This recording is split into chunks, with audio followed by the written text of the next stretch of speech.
out, y'all. Eyes up, but every knee gon' bow, y'all. It's still the kind of words that got life in it. Let it be a firmament and you put life in it. Sitting in the waters is your footstool. Every tree yielded fruit, that's that good food. You put life up in the heavens for season and days. And our beings too, we trying to get back to them ways. You put life up in the waters, all the moving creatures. Every heartbeat is yours, y'all, we truly need you. I will forgive us, cause sometimes we take this life for granted. Everything belong to you and you can make advantage. You're the Alpha and Omega, got every advantage. If you mark iniquities, then ain't nobody standing. Earthquakes, tornadoes, floods, they keep the commandments. The sun and moon is in his order just by all the same. You put the sand for a round that the sea will stop. Can't hide nothing from the eye, but y'all, you see the heart. Made man in his likeness, we corrupt the image. So the son and second Adam, obeying no blemish. Offer himself in his hand, commanding his spirit. Commanding the spirit, commanding the world, God, I pray that they hear it. It all belong to you, seeking who fear and trembling. Never was found perfect, y'all, the waters help you. Obedience bring righteousness, the Father felt it. And man, you not walk with him, but his will first. Stay humble in this relationship, we save dirt. The covenant, the Holy Spirit, it belong to me. Psalms 18 and 6, he be a phone to me. It hit different, we understand, we all reckon. Are you a servant or a highway? You know the difference. Between the four elders, nobody existed. Our binoculars in your presence gonna give us a sentence. You the judge, everlasting life, complete the mission. Finish the course, keep the faith, y'all stop sinning. As he dwell between them cherubims, looking down on the earth, who really serving them. He praised, but they repenting not to give him glory. He said his prayers, but we still think it's our story.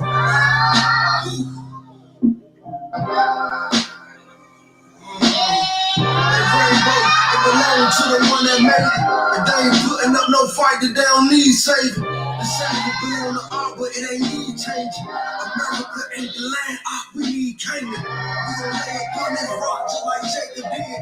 The promise around the corner, y'all forsake your sins.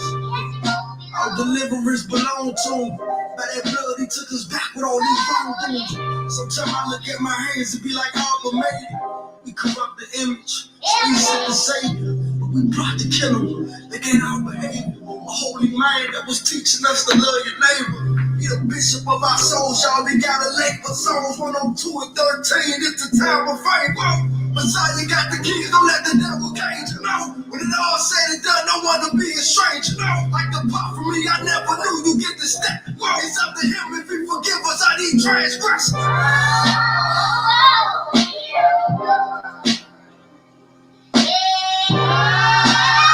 Kingdom belong to him.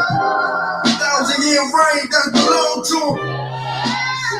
It all belong to him. We gon' sing these songs to him. Eyes to the east, that land belong to him. Yes, it all belongs to him. Oh yeah, it all belongs to him. Play one more track. We're gonna get started.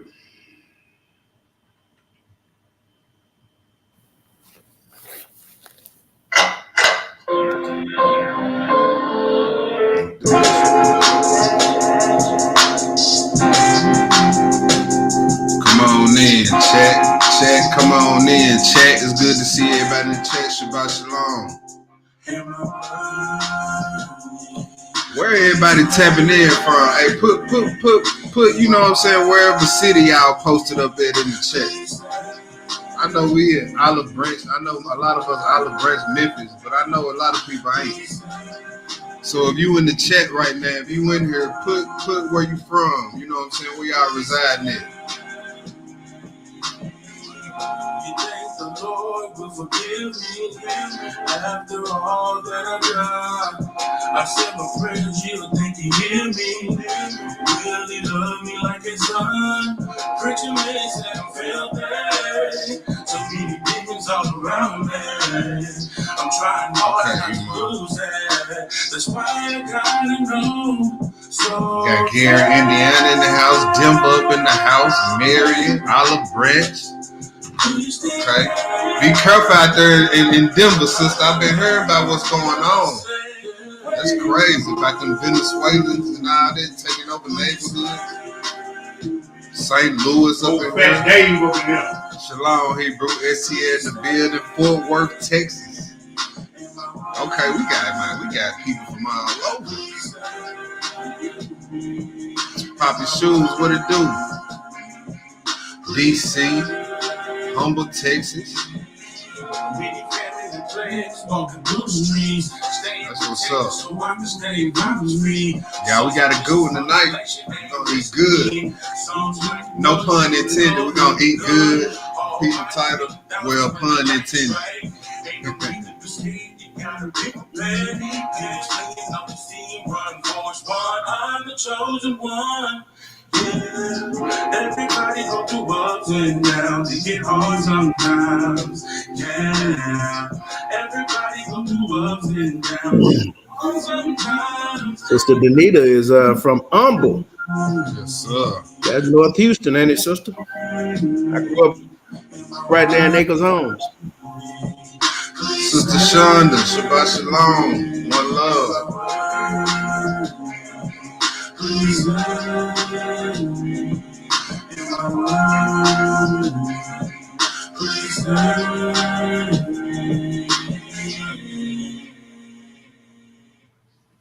All praise, honor, and magnificent glory is unto our Elohim, the Elohim of Abraham, the Elohim of Ishak, and the Elohim of Yaakov, Yeshua HaMashiach, our King. He's coming back to set the record straight in this peace.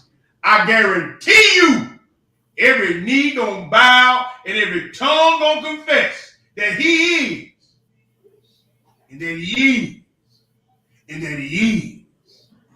To our brothers and sisters in the faith, as always, we salute you. Got the bruise in the building tonight. Got the young lion, Octi, and our beloved brethren Isaiah is in the building. They got a good one for you tonight. So get your pens and get your paper. Get you some coffee, because you're going to be here for a minute. With that, Shabbat Shalom, Shabbat Shalom. Yes, Shabbat Shalom, family. Again, I'm Octi. This is my brother. I'm going to let him introduce himself. Isaiah's family. Isaiah's Israel. Shabbat Shalom. Shabbat Shalom, Shabbat Shalom. Ema says she ready for a full meal deal. Well, look, you going to get it tonight. You're going to get it tonight, Ema. A full meal deal. We got about 50 scripts. No exaggeration. No nothing. I think I stopped right at about exactly 50 scripts. You know what I'm saying? So we ain't cutting nothing. So I hope y'all got y'all snacks, got all y'all books, y'all blankets. I hope y'all snug as a bug in the rug, because we finna get it. It's raining outside. Look, it's perfect. Perfect. All right, so bet you I got an idea of what we're gonna be talking about tonight. You know what I'm saying? Hence the title, Back to the Basics. That's what BTTB stands for. If you didn't know, that's our, you know what I'm saying, our series that, you know what I'm saying, like I said, I'm probably gonna run throughout for the rest of the calendar year and then some. It just, however many lessons it take until we as a congregation feel comfortable enough to IT back to regularly scheduled programming, then we just gonna keep going. All right, I ain't gonna cap it on no time. We just gonna keep going. Man. All praise.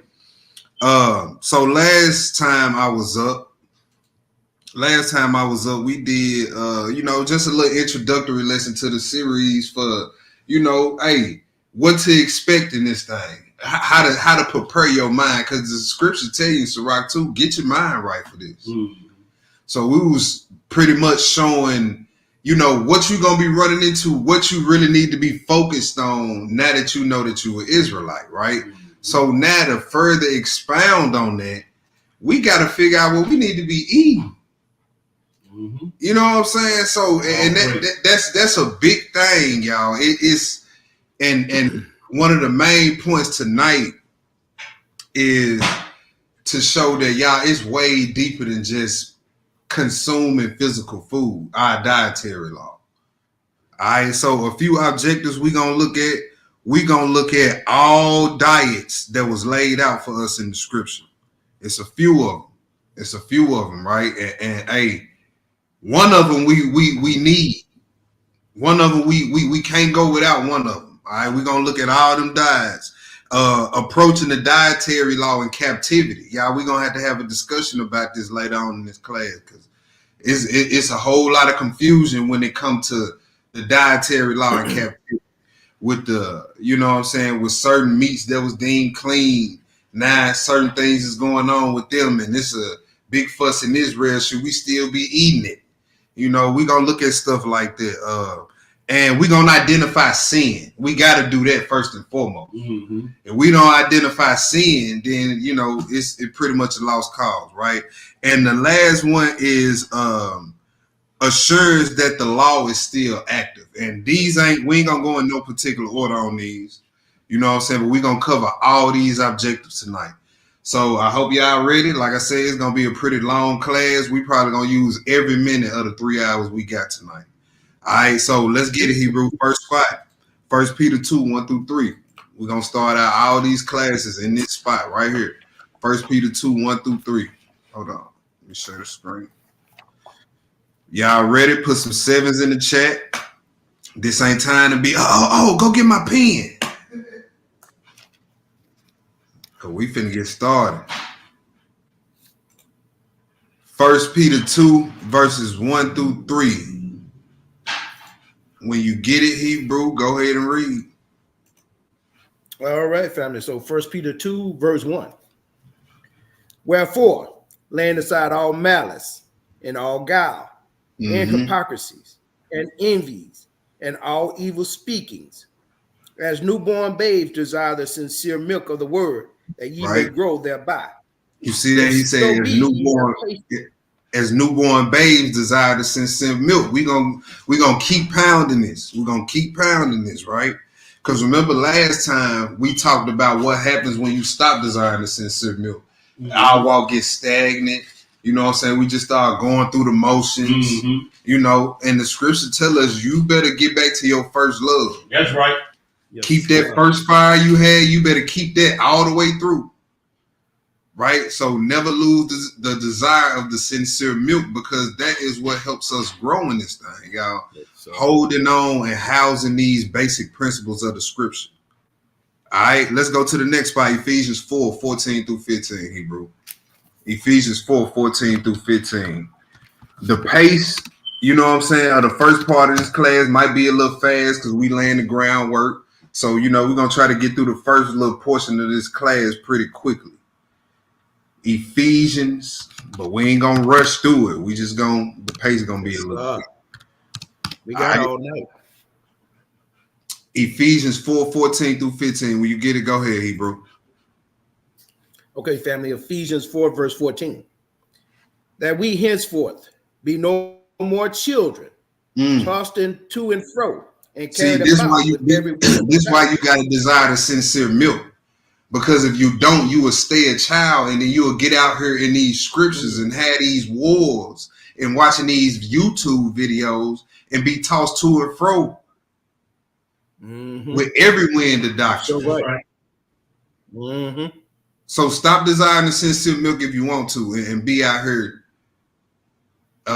rear end out, I should say. It's the Sabbath. I'm gonna keep it rated G. Go ahead, Hebrew.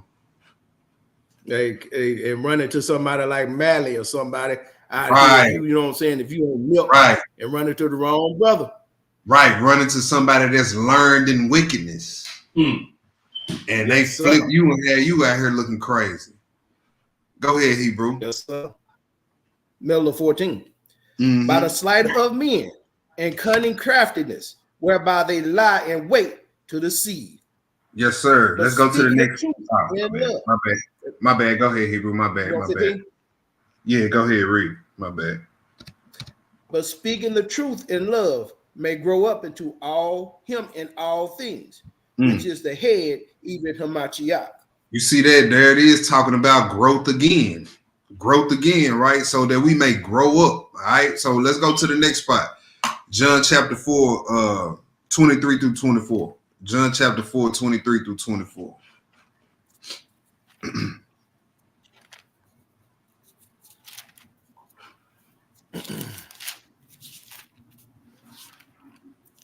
Aquila and Priscilla Ministry, Shabbat Shalom. Hope y'all doing good. What's going on, D-Ro? All right, John chapter 4, 23 through 24. Go ahead, Hebrew. All right, family. John 4 and 23. Thou cometh, and now is, when a true worshiper shall worship the Father in spirit and in truth. You see that? The true worshiper. The Father seeketh such to worship him.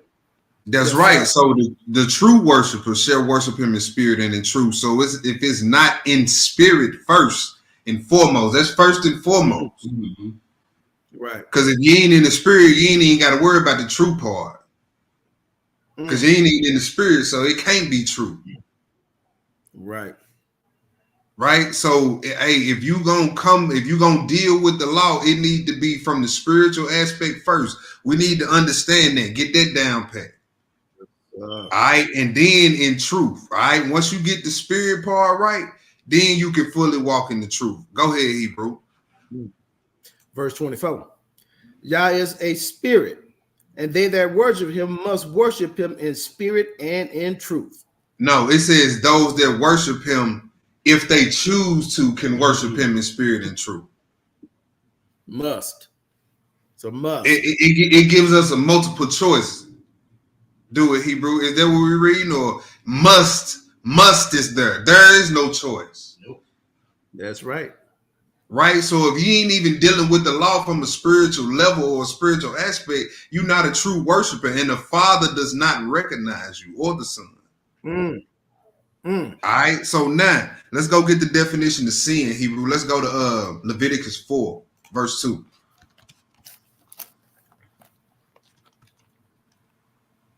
Leviticus 4, verse 2. Yeah. Yep. That one verse, Hebrew, Leviticus 4 and 2. When you get it, go ahead. Okay, family. So Leviticus 4 and 2. Right. Speak unto the children of Israel, saying, if his soul shall sin through ignorance against any of the commandments of the Most High. Stop right there, Hebrew. Stop right there. That's the definition of sin right here in your Old Testament. It says sin, even though through ignorance. Okay, so what makes it a sin? Going against any of the commandments of the Most High. Yes, sir. Right? Go ahead, Hebrew. Concerning things which are not to be done, and shall do against any of them. All right, we just want that one verse. Now let's go get in the New Testament. 1 John chapter 3, verse 4. 1 John chapter 3, verse 4. So there it is, Leviticus 4 and 2, going against any of the commandments. Even if it's through ignorance, it called it what? Sin. Called it sin. All right. 1 John chapter 3, verse 4. Go ahead, Hebrew. Verse 4, family. Yep. Whosoever committeth sin, transgresseth also the law. For sin is the transgression of the law. You see that? So sin is the breaking of the law. Sin is the breaking of the law. It's the same thing you just said, Leviticus 4 and 2. Let's go to Proverbs 24 and 9. Let's go to Proverbs 24 and 9.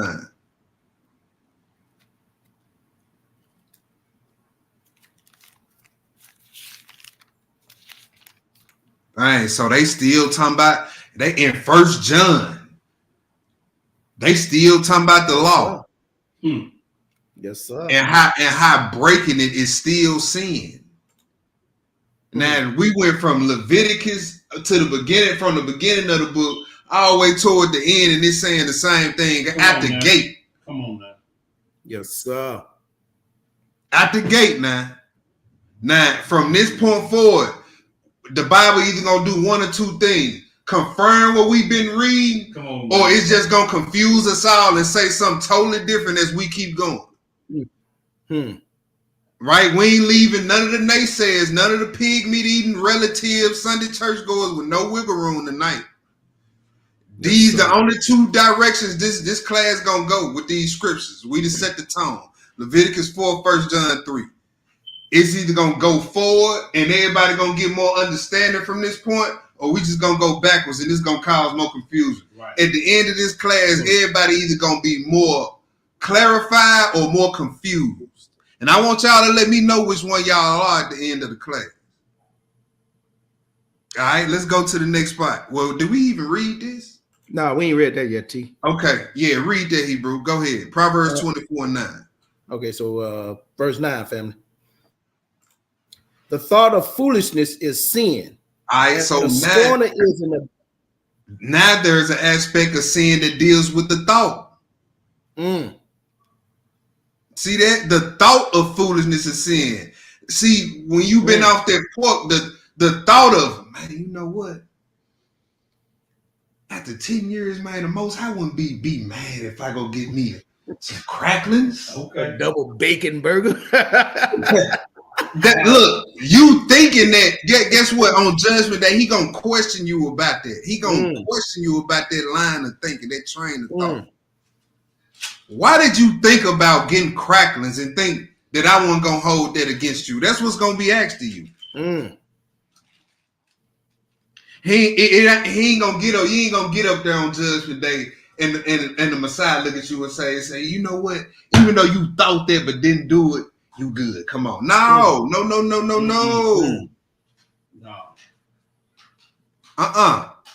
Let's get that instilled in our minds. Let's go to the next spot. Let's go to Testament of Zebulun, Hebrew. Testament of Zebulun. That's in the Old Testament Pseudepigrapha for Volume 1. Page 805 is what I want. Good. Yeah. Page 805. Testament of Zebulun, Hebrew. And we're going to do, I ain't even got no chapter right here. That's crazy. Let me see what I want.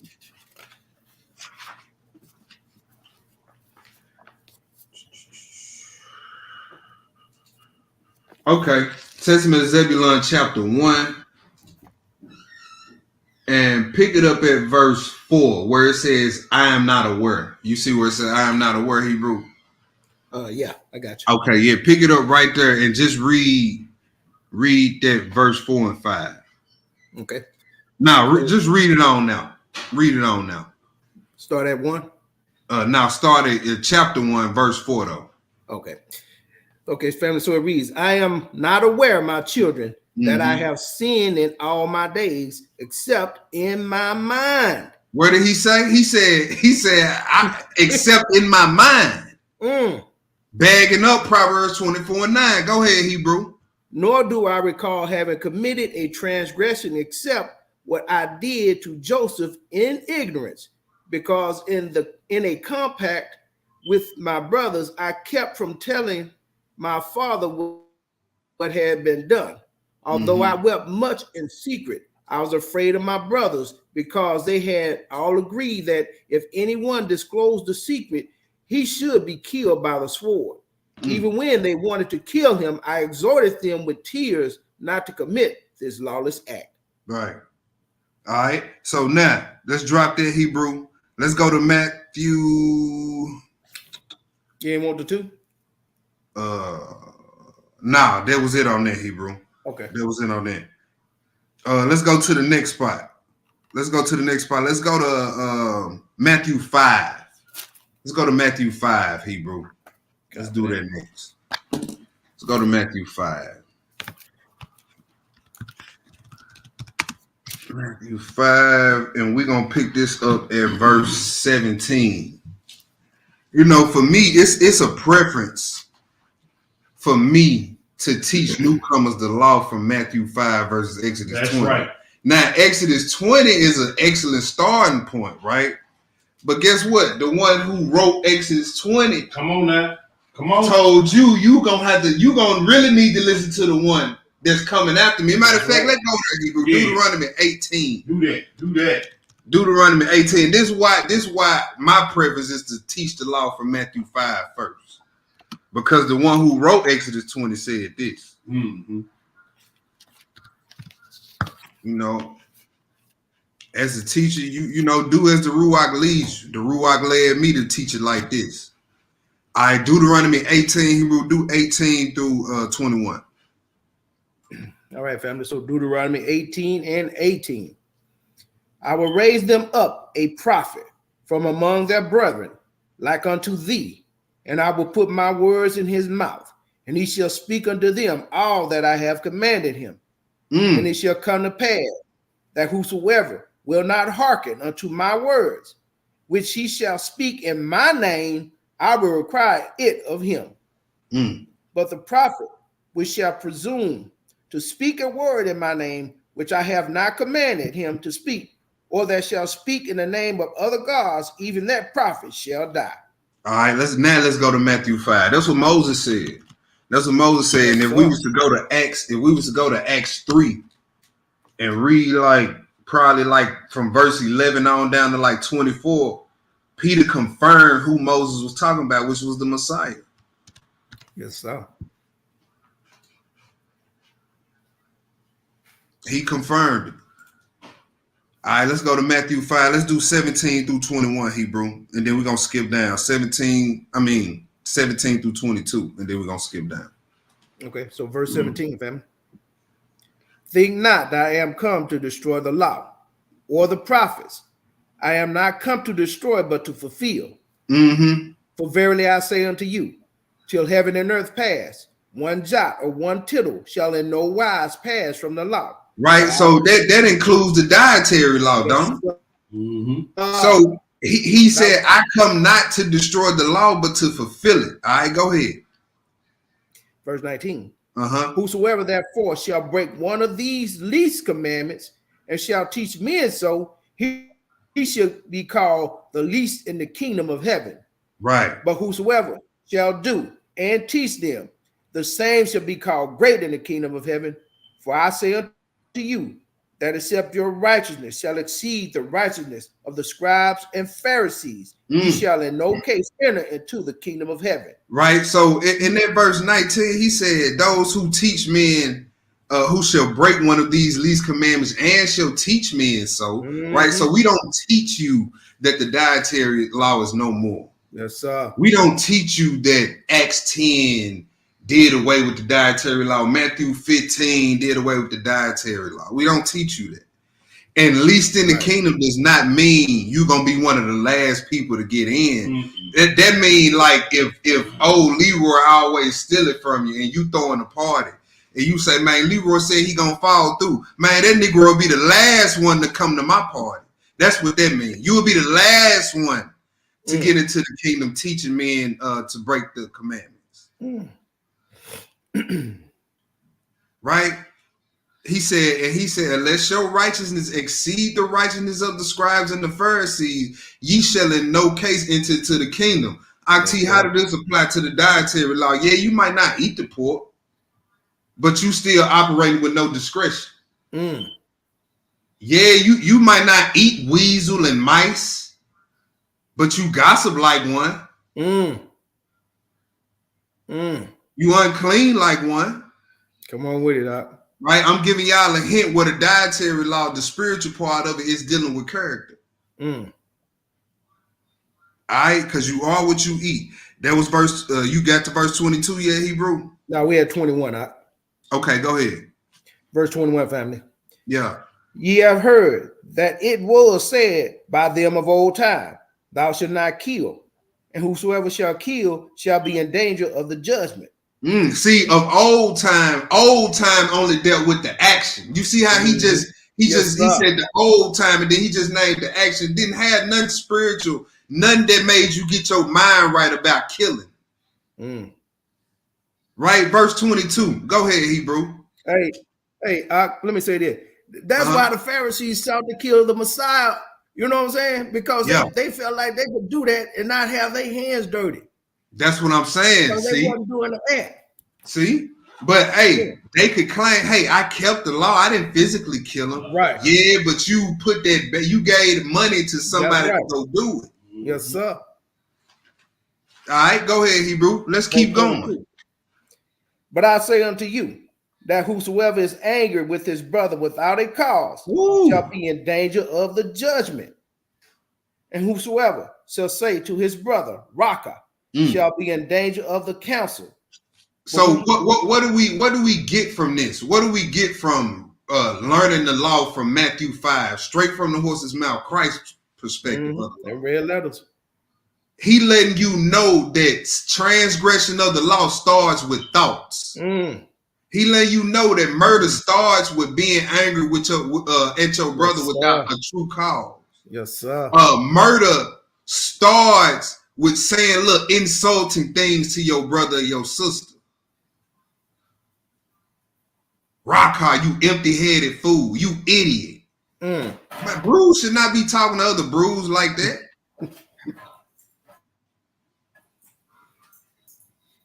See, this is how you really learn what thou shalt not kill is right here. Go ahead, Hebrew. Now you know what? That was it on it. Let's skip down. Okay. Matter of fact, read through 29. We ain't skipping down. Read through 29, Hebrew. Go ahead. Okay. Verse 23 then. Yeah.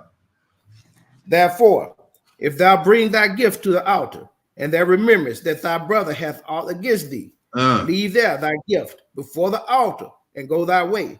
First be reconciled to thy brother, and then come and offer thy gift. You see what he's saying? He said, look, if you know his issue, cut the outer cup stuff out and get right with your brother first. Then come back to the altar and do all this outer cup stuff.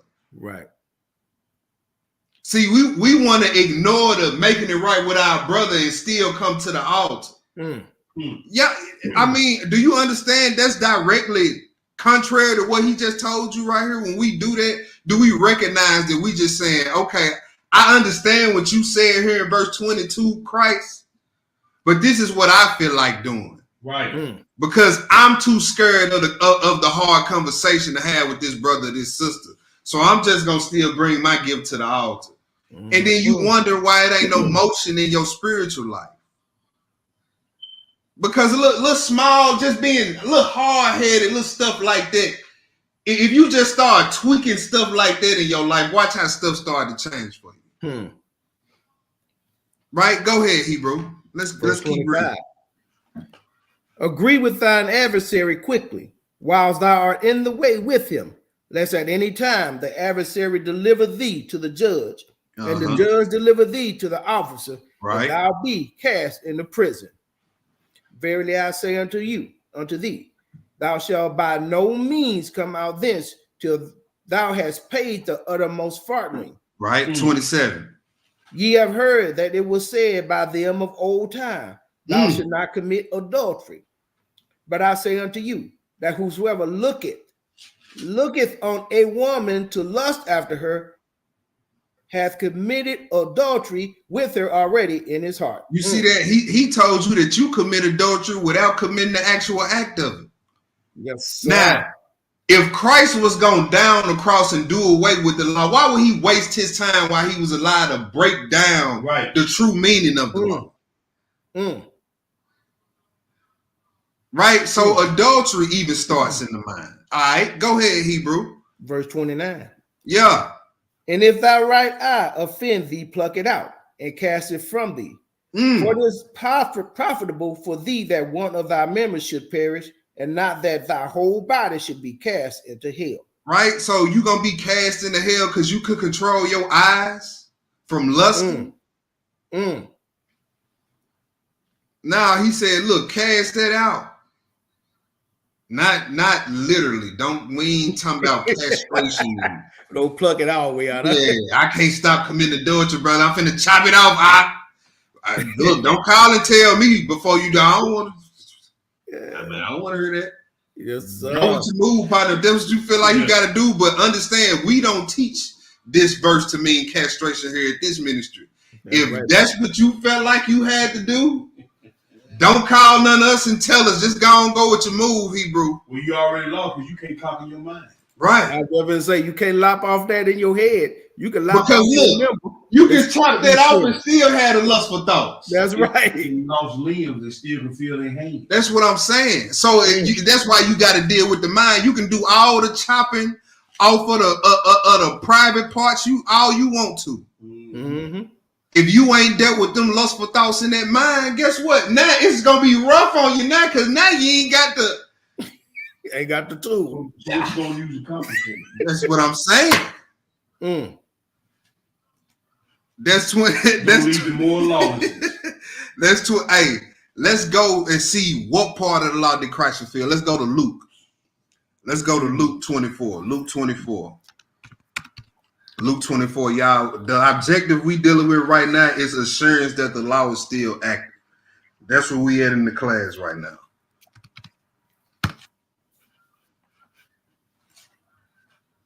So Christ said, we went to the beginning of the book, transgression of the law. That's breaking the commandment. That's sin. Mm-hmm. To the back of the book, transgression of the law. That's sin. Mm-hmm. Christ, I have not come to destroy the law, but to fulfill. If you break or teach men to break, you ain't gonna be in the kingdom of heaven. Don't all our church going family members want to get to heaven? Well, if you gonna break the law, you not going. Christ said that. Luke 24, 36 to 44. What'd you say, Hebrew?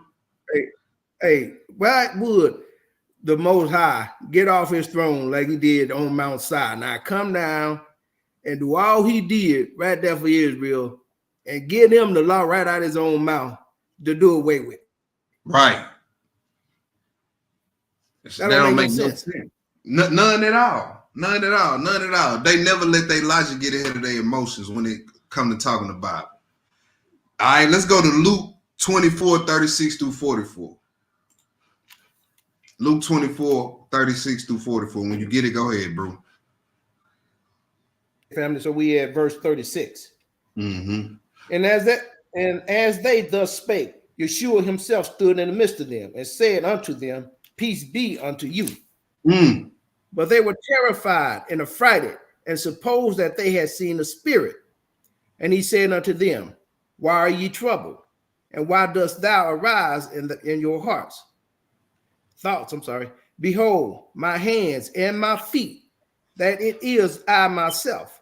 Handle me and see, for spirit hath not flesh and bones, as ye see me have. Mm. And when he had thus spoken, he showed them his hands and his feet. And while they yet believed not for joy, he wondered. He said unto them, Have ye here any meat? Mm. And they gave him a piece of broiled fish and of a honeycomb. Right. And he took it and did eat before them. And he said unto them, These are the words which I spake unto you while I was yet with you, that all things must be fulfilled, which were written in the law of Moses, and in the prophets, and in the Psalms concerning me. Concerning me. Yes, sir. Those were the things that were fulfilled in the law. Concerning me. Now, that wasn't the dietary law. He said, I fulfill everything concerning me. Yes, sir. There's a bunch of prophecies in the prophets that are future prophecies that have yet to be fulfilled. Mm-hmm. Yes, sir. Right? So just give y'all a little hint. The part of the law that became inactive was the law of animal sacrifice. And we got classes coming for that. BTTB lessons coming for that as well. Y'all know we got lessons coming for that. But let's go to the next spot. Let's go to Philippians chapter 3, Hebrew. Copy that. Philippians chapter 3. Philippians chapter 3. Let's do 14 through 19. Don't let nobody ever feed you the lie that the Most High is not concerned with what we consume, y'all. Yeah. Y'all, it's in all type of instructions through these scriptures about greed. We got laws of moderation. Yes, sir. You know what I'm saying? All that. 14 through 19. When you get it, go ahead, Hebrew. Philippians 3, 14 through 19. Okay, so verse 14, family. Yep. I press toward the mark for the prize of the high calling of Elohim in Hamashiach Yeshua. Let us therefore, as many as be perfect, be thus minded. and in anything ye be otherwise minded, Elohim shall reveal even this unto you. Nevertheless, whereto we have already attained, let us walk by the same rule. Let us mind the same thing. Brethren, be followers together of me. So as ye have us for an example. For many walk, of whom I have told you often, and now tell you even weeping, that they are the enemies of the cross of Hamashiach. Right, go ahead. Whose end is destruction. Whose Elohim is their belly. See that? Whose So glory is their shame. Yeah. Finished it out. Who mind earthly things. All right, so there are people who are enemies of the cross. Why? Because their God is their what? Belly. Really? Yes, so even under the order of Melchizedek, New Testament, it said if your God is your belly, if you can't control your appetites, your sexual cravings, your food cravings, you mind earthly things, and your end is destruction. Now, if he'll destroy you for having your God as your belly, that means he must gave you rules and regulations on how not for your God to be your belly. Yes, sir. Because he ain't just gonna say, look, I'm gonna destroy you if your God your belly, but I ain't gonna give you nothing to go by. You see what I'm saying? So let's go to the next spot, Hebrew. Sirach 36, 18 through 19. Sirach 36, 18 through 19. Yeah, if your God your belly, I'm gonna destroy you. Yeah. Well, how do I make sure my God ain't my belly? Figure it out. No, he ain't gonna do that. We got instructions. Gave us 2 dies, one in Genesis 1, one in Leviticus 11. Give us the freedom to be able to pick, do both. Let's read it, Hebrew. Sirach 36, what I say, 18 through 19. Go ahead, Hebrew. Okay, so verse 18. Yeah. The belly devoureth all meat. Now look, check this out. The belly will devour all meats. Yes, sir. You can eat that pork, it'll digest it. You might have some trouble doing the digestion process, but it'll devour all meats now. Yes, sir. But read the last part of that verse.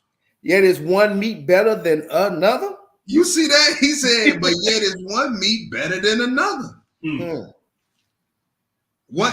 That turkey better than that pork. Even among the clean meats. Look, it's hard for a lot of us to digest the beef as we get older. Yeah. Man, that beef will bag you up, man.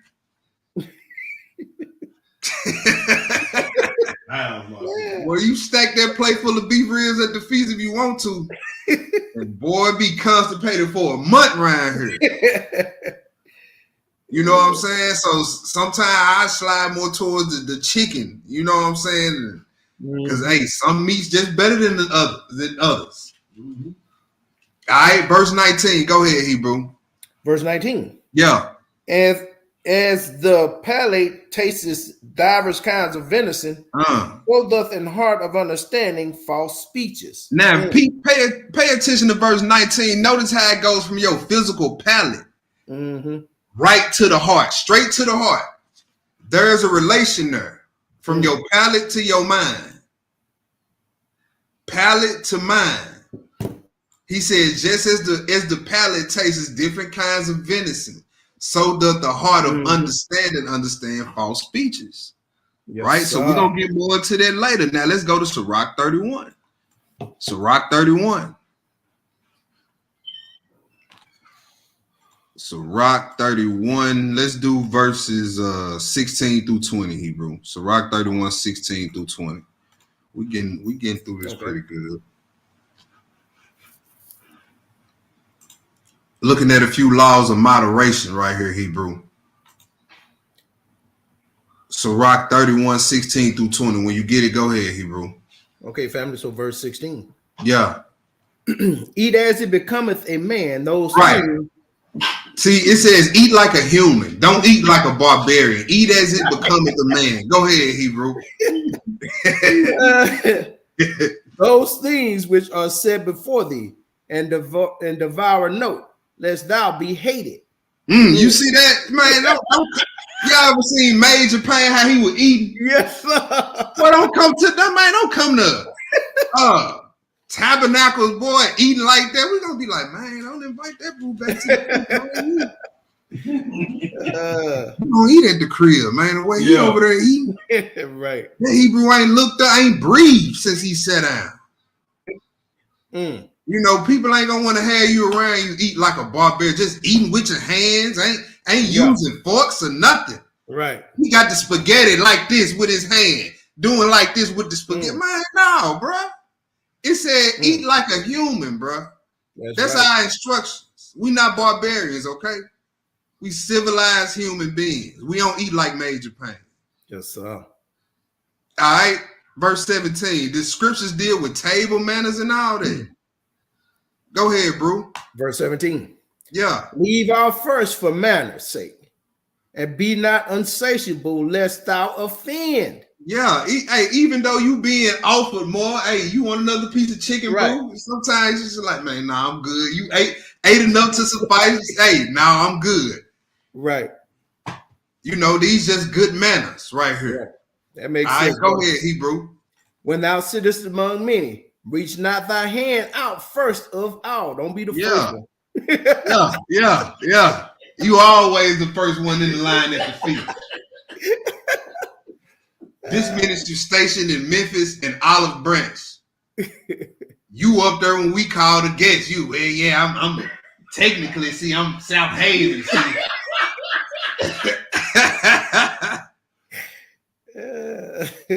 You know, hey, don't be the first one always reaching your hand out. All right, y'all time to eat.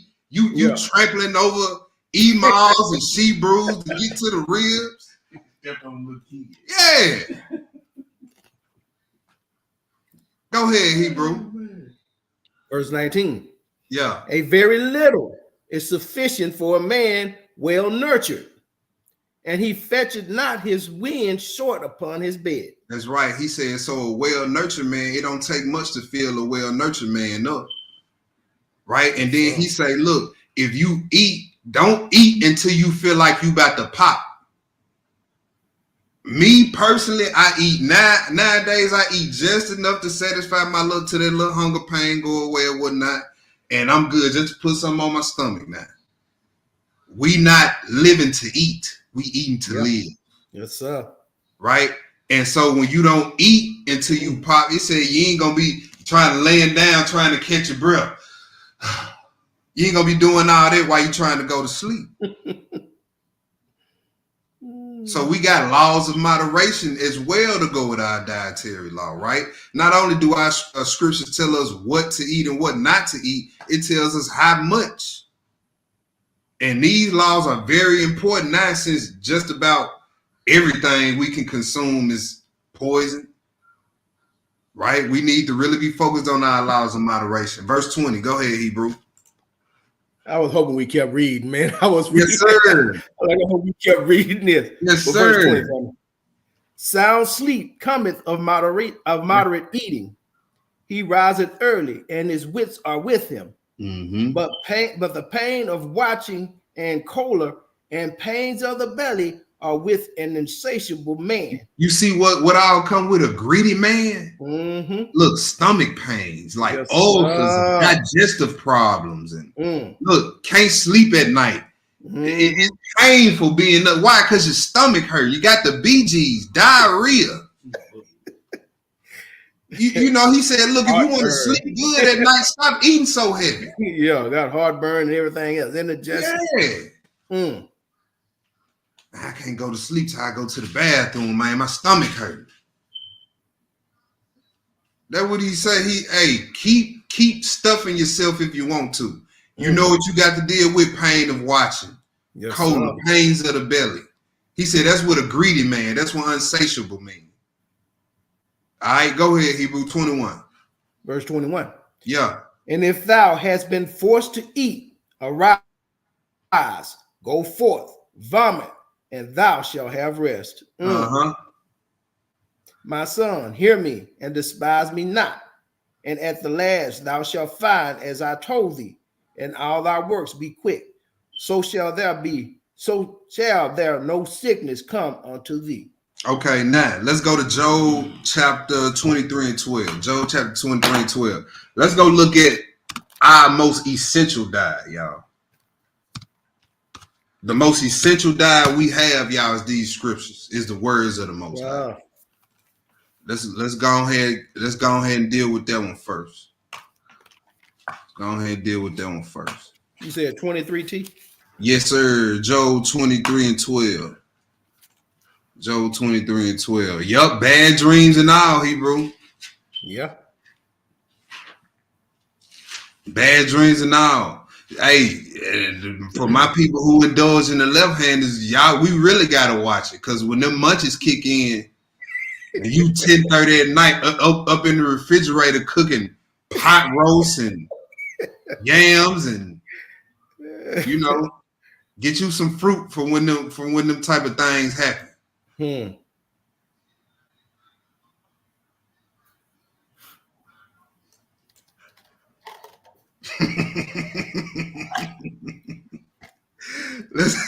Job 23 and 12, y'all. Let's get it. Go ahead, Hebrew. Verse 12, family. Yeah. Neither have I gone back from the commandment of his lips. I have esteemed the words of his mouth more than my necessary food.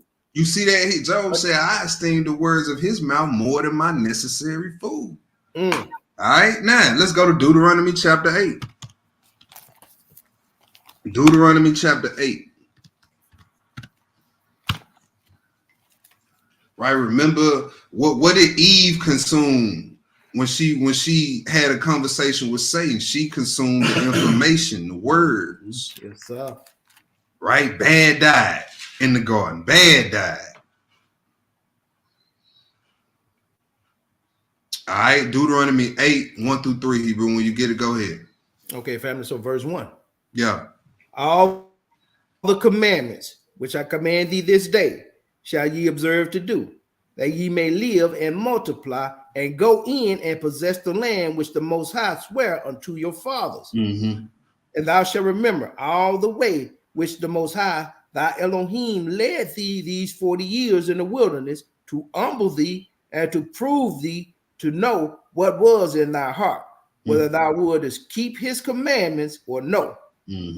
And he humbled thee and suffered thee to hunger, and fed thee with manna, which thou knewest not, neither did thy fathers know, that he might make thee know that man doth not live by bread only, but by every word that proceeded out of the mouth of the Most High doth man live. That's right. He said, man, we don't live by bread only, but every word that proceeded out of the mouth of the Lord doth man live. Yes, sir. Right. So when Moses did 40 days and 40 nights, when Christ did 40 days and 40 nights, what sustained them? The words of the Most High. Yes, sir. Y'all, what do you think get us through them 24 hours of the Day of Atonement? That's what get us through. Yes, sir. The words of the Most High. Let's go to Matthew 4. Let's go look at it again in Matthew 4, 1 through 4, Hebrew. Matthew 4, 1 through 4.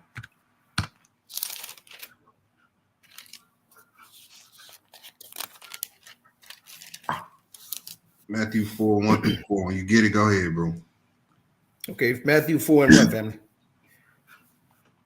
Then was Yeshua led up of the Spirit into the wilderness to be tempted of the devil. And when he had fasted 40 days and 40 nights, he was afterward and hungered. Yeah. And when the tempter came to him, he said, if thou be the son of Elohim, command that these stones be made bread. But he answered and said, it is written, man shall not live by bread alone, but by every word that proceeded out of the mouth of Elohim. See, so Christ, even he knew that. He was fasting, but look, look, man, look, I ain't finna make no bread out of no stone. This what I've been eating on right here. Yes, It's been sir. enough for me for 40 days and 40 nights. Mm. Mm. He All right, said now, that. now let's go look at the first diet we was given. The first diet we was given, y'all. Let's go to Genesis 1. Genesis 1 and verse 27 through 29. Genesis 1 verses 27 through 29, Hebrew.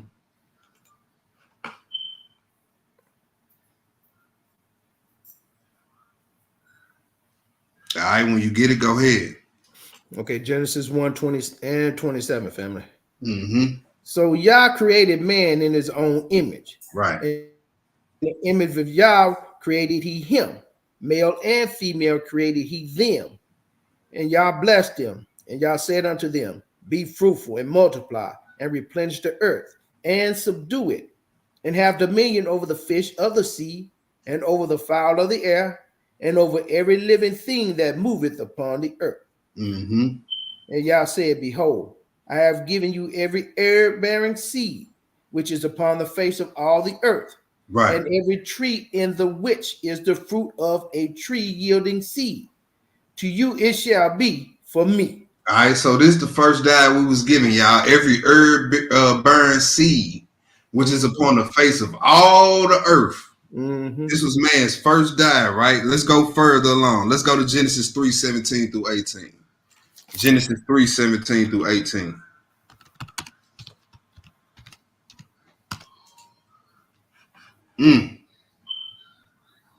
All right, so this is after. This is when when he handed down the punishments to Adam and Eve. Something happened. So since man's food was straight herbs, something happened after they sinned, which would affect the growth of the herbs, which, you know what I'm saying? So now the growth of the herbs is being affected, but man is constantly multiplying. Right. This is going to be a problem, right? All right, so let's read this. Genesis 3:17 through 18. Go ahead, bro. Verse 17. Yeah. And unto Adam he said, because thou hast hearkened unto the voice of thy wife, and hast eaten of the tree of which I commanded thee, saying, thou shalt not eat of it. Cursed is the ground for thy sake. In sorrow shalt thou eat of it all the days of thy life. Okay, so since Adam and Eve, the ground has been cursed. All right, go ahead, Hebrew. Verse 18. Yeah. Thorns also and thistles shall it bring forth to thee, and thou shalt eat the herb of the field. So before Adam and Eve did what they did, y'all, you didn't have to toil hard for the vegetation to come up out of the earth. You till the ground a little bit, you put the seed in there, water it, hey, it spring on up. Now when you plant the seed, because you sin, instead of that fruit popping up, it's gonna be thorns and thistles that pop up, and 1 or 2 apples might be on that tree. So now the vegetation ain't coming forth like it should be coming forth, and you got bodies on the earth constantly multiplying. Constantly multiplying, right? So the Most High had to do something. He had to add something to the diet. Let's go to Genesis 6. Genesis 6. Genesis 6:17 through 22.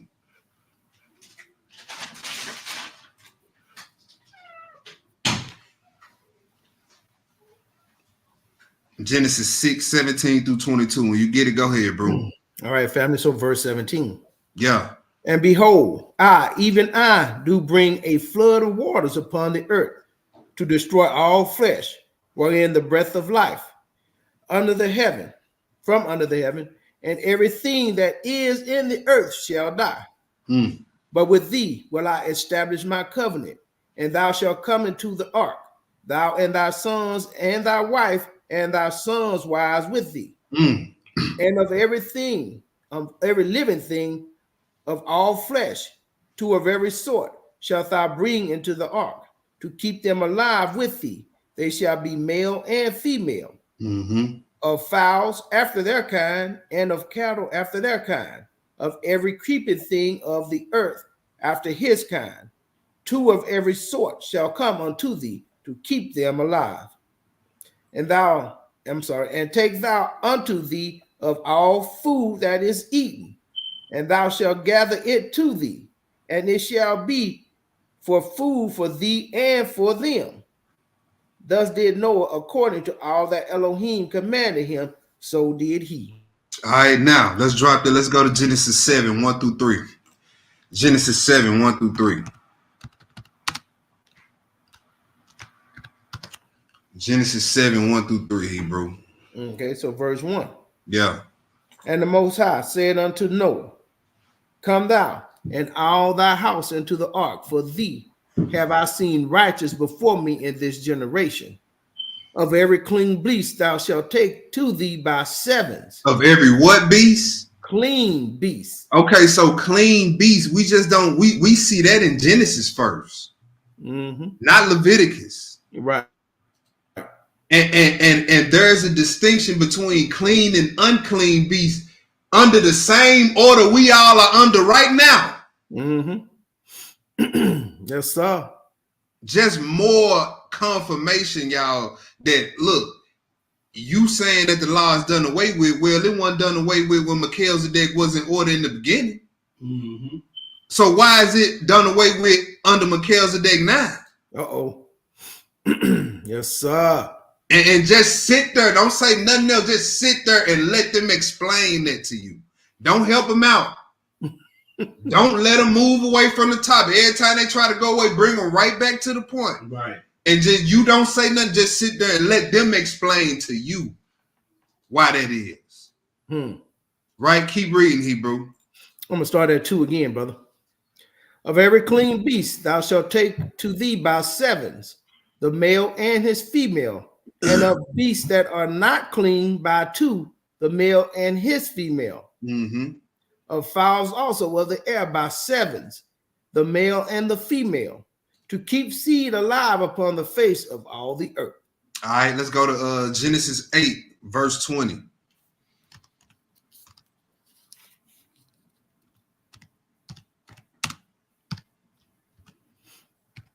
Genesis 8, verse 20. When you get it, go ahead, bro. Verse 20. Yeah. And Noah builded an altar unto the Most High, and took of every clean beast and of every clean fowl, and offered burnt offerings on the altar. Okay, so according to people that's in the Sunday churches, Christ died and everything became clean. And that was under the order of Melchizedek. They say this. That's what they say, right? No, they say. Now, Noah should have had this same understanding, because if that's what it is, then that understanding should have been in the earth, even in Noah's time. Right. Come on now. If God be God. If God be God, man. Yes, sir. Because Noah was under the same order we are now that y'all saying this. So Noah could have went and got a pig or anything and put it on that altar. But he got a clean beast. That's what it say on the Hebrew. Yes, sir. He got a clean fowl. That's what it say on the Hebrew. Yes, sir. Okay. That's what I thought. You finished reading that verse? That was 20, yeah. All right, let's go to Genesis 9, 1 through 3.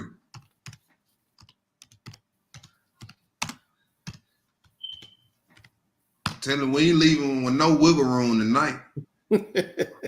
None. Genesis 9, 1 through 3. When you get it, go ahead, bro. Verse 1. And Yah blessed Noah and his sons, and said unto them, Be fruitful and multiply, and replenish the earth. And the fear of you and the dread of you shall be upon every beast of the earth, and upon every fowl of the air, upon all that moveth upon the earth, and upon all the fishes of the sea. Into your hands are they delivered. Every moving thing that liveth shall be meat for you. I stop right there, Hebrew. I want to deal with this real quick. So, because this is how short, how crazy some of our people's mind work. They'll one line you. Yeah. They won't read what we just, all them other scriptures in Genesis got clean and unclean we just read, right? Right. Because Paul talked like this in his writings, where Paul says all things are lawful. This how Moses wrote this verse right here. Every moving thing that liveth shall be meat for you. Well, we know he's not talking about every living thing because he already made a distinction between clean and unclean. That's right. Hell, was a man moving? Well, you could eat a man then, I guess. Thank you. Good point, Hebrew. Shoot, come on, man. So so understand it, like keep everything, be balanced when you read in the scriptures. When you see stuff like this, because this is how Paul talk. Paul say stuff like all things are lawful. Well, if you don't really know that Paul was a law keeper, you wouldn't interpret that as all things that are lawful are lawful. You see what I'm saying? So just go ahead, Hebrew. I'm gonna start 3 over. Yeah. Every moving thing that liveth shall be meat for you. Even as the green herb have I given you all things. All right. So in that verse 3 right there, go both our dies. Genesis 1 and the meat die, Leviticus 11. And we finna go into that, Hebrew. Let's go to Leviticus 11. This thing finna start opening up a little bit. Leviticus 11. We're going to pick this up at verse 1. Okay. Let's do 1 through 23, and then we're going to skip. Okay. All right, when you get it, Hebrew, go ahead. All right, family, Leviticus 11 and 1. Yeah. And the Most High spake unto Moses and to Aaron, saying unto them, speak unto the children of Israel, saying, these are the beasts which ye shall eat among all the beasts that are on the earth. Whatsoever parteth the hoof, and is cloven-footed, and cheweth the cud, among the beasts that shall ye eat. Okay, y'all. So that's important. It gotta have all of these characteristics. Y'all see me highlighting them. A parted hoof, and is cloven-footed, and cheweth the cud. That means they chew their food, swallow it, regurgitate it, and chew it again. Right? You say, why do he require that of us? Why the cloven foot? Why they got to chew the cud for us to be we gonna get into that later. Oh, praise. Yes, sir. All that means something. Yes, sir. He said, these are the beasts that ye shall eat, right? Verse 4. Go ahead, bro. Nevertheless, these shall ye not eat of them that chew the cud, or them that divide the hoof, as the camel, because he cheweth the cud, but divided not the hoof. He is unclean unto you. He said you can't eat half clean animals. Right. You can't look at something and be like, well, it got a few clean characteristics where it's two clean characteristics, one unclean. That means we can eat it. No, you can't. You can't be halfway righteous and halfway wicked. Right. For those who know, I just threw you an alley to what we gonna be getting into later with that last statement right there. If you caught it, you did. If not, you're just gonna have to wait till we go over it later. Right? And it'll make more sense later on. Keep going, Hebrew. Verse 5. And the coney, because he cheweth the cud, but divided not the hoof, he is unclean to you. Go ahead. You. And the hare, because he cheweth the cud, but divided not the hoof, he is unclean unto you. Remember that, the hare. He cheweth the cud. Cute and everything. He look nice. Yeah. Yes, yeah. But divided not the hoof. It got to have all clean characteristics, y'all, for you to be able to eat it. If it's not clean, it's not food. It is not considered food to us. That's right. Pork is not considered food to us. It's not food. Yeah. Right? Go ahead, Hebrew, verse 7. Verse 7. And the swine, though he divided the hoof and be cloven-footed, yet he cheweth not the cud, he is unclean to you. He is unclean. Hold on, let's look at this word unclean, because we just reading it. We need to look it up. I want y'all to see what it means. The Most High gave us dietary instructions. He telling us to stay away from this stuff for a reason. H29:31. This is unclean. Look at what it says.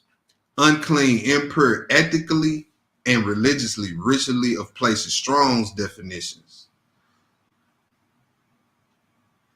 Foul in a religious sense, defiled, infamous, polluted, polluted, unclean. Unclean. All right. Now, let's keep reading, Hebrew. Read on to verse 23. We just read this through. Okay. I forget where I was. Where was I at? Verse 8. Verse 8. Of their flesh shall ye not eat, and their carcass shall ye not touch. They are unclean unto you. These shall ye eat of all that are in the waters, whatsoever hath fins and scales in the waters. It says fins and scales, so it gotta have both. So your shrimp off the table, your catfish off the table, right, your lobster off the table. Yes, sir. Calamari Off the table. Yes, sir. Your escargot off the table. Your caviar off the table. Yes, what else y'all like to eat? You like to hunt them coons and oh man, oysters and mussels and yeah, you know, gators and whatever. Yeah, snakes and yeah, they do all that. Oh yeah. Go ahead, Hebrew. That has fins and scales in the water, in the seas and in the rivers, them shall ye eat. And all that have not fins and scales in the seas and in the rivers, of all that move in the waters, and of any living thing which is in the waters, they shall be an abomination unto you. It shall be they should be an abomination unto you. Yes, it's sir. supposed to be something that you hate when it comes to it being considered food. Right. Mm-hmm. Right. And guess what happens when everybody starts to indulge in the things that the Most High told us not to? Now, certain clean fish is being affected, like the tilapia. It's pretty much uneatable now. Why? Because Negroes is eating catfish in droves, shrimp in droves, lobsters in droves, crabs in droves. All the things that's supposed to keep the water clean, so that the clean fish it won't be affected by it. Guess what? Now we eating all those. So now the whole water system is messed up. All right, go ahead, Hebrew. Verse 11. Yeah, they say frog legs. Sister Laura said frogs. They say frog legs taste like chicken. No, it tastes like frog. Chicken tastes like chicken. Right. Go ahead, bro. Verse 11. Yeah. They shall be even an abomination unto you. You shall not eat of their flesh, but you shall have their carcasses in abomination. Whatsoever hath no fins nor scales in the water, that shall be an abomination unto you. Mm-hmm. And these are they which ye shall have in abomination among the fowls. All right, so check this out. With the fowls, he named all the birds we can't eat. He didn't name the ones we could. Right. We know which ones we can eat. All right, so pretty much all the birds of prey. That's a no-no. Yeah. That's a no-no, right? All right. And we're gonna get into a little bit of the chicken and all that. We're gonna get into that later, right? When we deal with the objective of dealing with the dietary laws in captivity. When we get to that part of the list, we're gonna deal with that. All right, go ahead, Hebrew.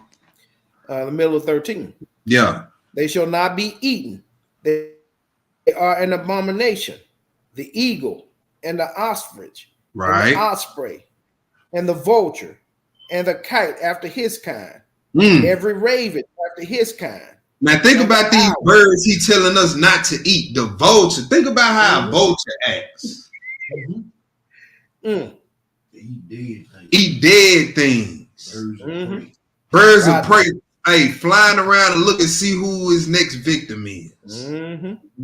Think about ravens and eagles look intimidating. Think about the owl. It operates in the darkness. Go ahead, Hebrew. 16. Yeah. And the owl and the nighthawk and the cuckoo, I think that's how you say it, and the hawk after his kind, and the little owl and the cormorant and the great owl and the swan and the pelican and the gear eagle, Mm-hmm. and the stork, and the heron after her kind, and the lapwing, and the bat. You see that? And the bat. Supposedly, that's how COVID got started, Yeah. You go down in Australia, little weed that. boy. And the bat. They sprayed rabies. Yep. Go ahead, Hebrew. Verse 20. All fowls that creep going upon all fours shall be an abomination unto you. Mm-hmm. Yet these may ye eat of every flying creeping thing that goeth upon all four, which have legs above their feet to leap withal upon the earth. I wanted to do visuals for this part, but it was so many scriptures, yeah. I just wasn't gonna have time to. It was gonna run too late. The class was gonna run too late if I did the visuals. But go ahead, bro. Verse 22. Yeah. Even these of them may ye eat, Mm-hmm. the locust after Right. his kind, and the bow locust after his kind, Mm-hmm. and the beetle after his kind, and the grasshopper after his kind. Yep. But all other flying creeping things which have 4 feet shall be an abomination unto you. Right. It's a candy store. It's one on Madison, and it's one by the Oak Court Mall. It's called Sweet Notions. They actually sell grasshoppers and like chocolate covered grasshoppers. They sell suckers with the grasshopper in the middle of it and everything. Yeah. You know, if any one of y'all want to go get you some grasshoppers or something, I'm just throwing that out there. But go ahead. Verse 44. And for these ye shall be unclean. Whosoever toucheth the carcass of them shall be unclean until the even. I skip down to verse 28. Read 28 through 30, Hebrew. 28 through 30. Verse 28. Yeah. And he that beareth the carcass of them shall wash his clothes and be unclean until the even. Mm-hmm. They are unclean unto you. These also shall be unclean unto you among the creeping things that creep upon the earth. The weasel, and the mouse, and the tortoise after his kind. Turtle soup? No turtle soup? No turtle soup? Oh my goodness. Yeah. Go ahead, Hebrew. And the ferret, and the chameleon, and the lizard, and the snail, and the mole. Snail escargot? Yep, Ain't that what they call escargot? For the fancy Negroes out there. The high class, civilized Negroes. Oh, I want some escargot. Right. Right? You in violation, Negro. Yes, sir. That was verse 30. Skip down to verse 44. Read 44 through 47, Hebrew. Read 44 through 47. Verse 44. Yeah. For I am the Most High, your Elohim. Mm-hmm. Ye shall therefore sanctify yourselves, and ye shall be holy, for I am holy. Neither shall ye defile yourselves with any manner of creeping thing that creepeth upon the earth. For I am the Most High, that bringeth you out of the land of Egypt, to be your power. Ye shall therefore be holy, for I am holy.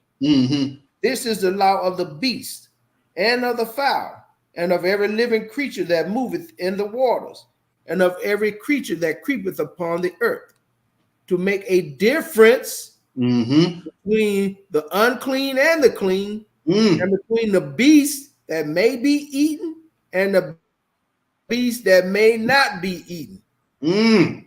My bad. Hey, back when he said everything move, you can eat, that let you know right there he wasn't talking about sold everything. Exactly. It made no difference. Exactly, Hebrew. Exactly. Let's drop this. Let's go to Isaiah 65. Isaiah 65. All right. So the common theme is, man, we supposed to stay away from unclean. Yes, sir. And cleave to the clean. It's a lesson within that in itself. All right. So in Isaiah time, the people of the Most High thought the Most High was playing about his dietary law. Let's see what he had to say about people who thought he was playing about what he laid down in the dietary law.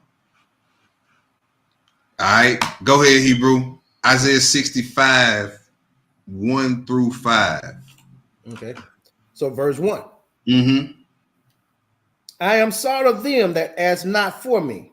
I am found of them that sought me not. I said, behold me, unto a nation that was not called by my name. I have spread out my hands all the days unto a rebellious people, which walketh in a way that is not good, after their own thoughts. A people that provoketh me to anger continually, to my face, that sacrifice in gardens. Hold on. He said they provoke me to anger continually. So the Most High talking to us, and when he talked to us, he said, look, this people Israel makes me mad all the time. Most High, what they do to make you mad? Go ahead, Hebrew. Let's see what we do to make them mad. Go ahead. That sacrifice in gardens. All right, so we sacrifice, we idol worship, we worship other gods. Go ahead. And burn incense upon altars of brick. Which remain among the graves. We remain among the graves. Is this not our people to this day? Yeah. Remain among the graves to do what? To try to communicate with the dead.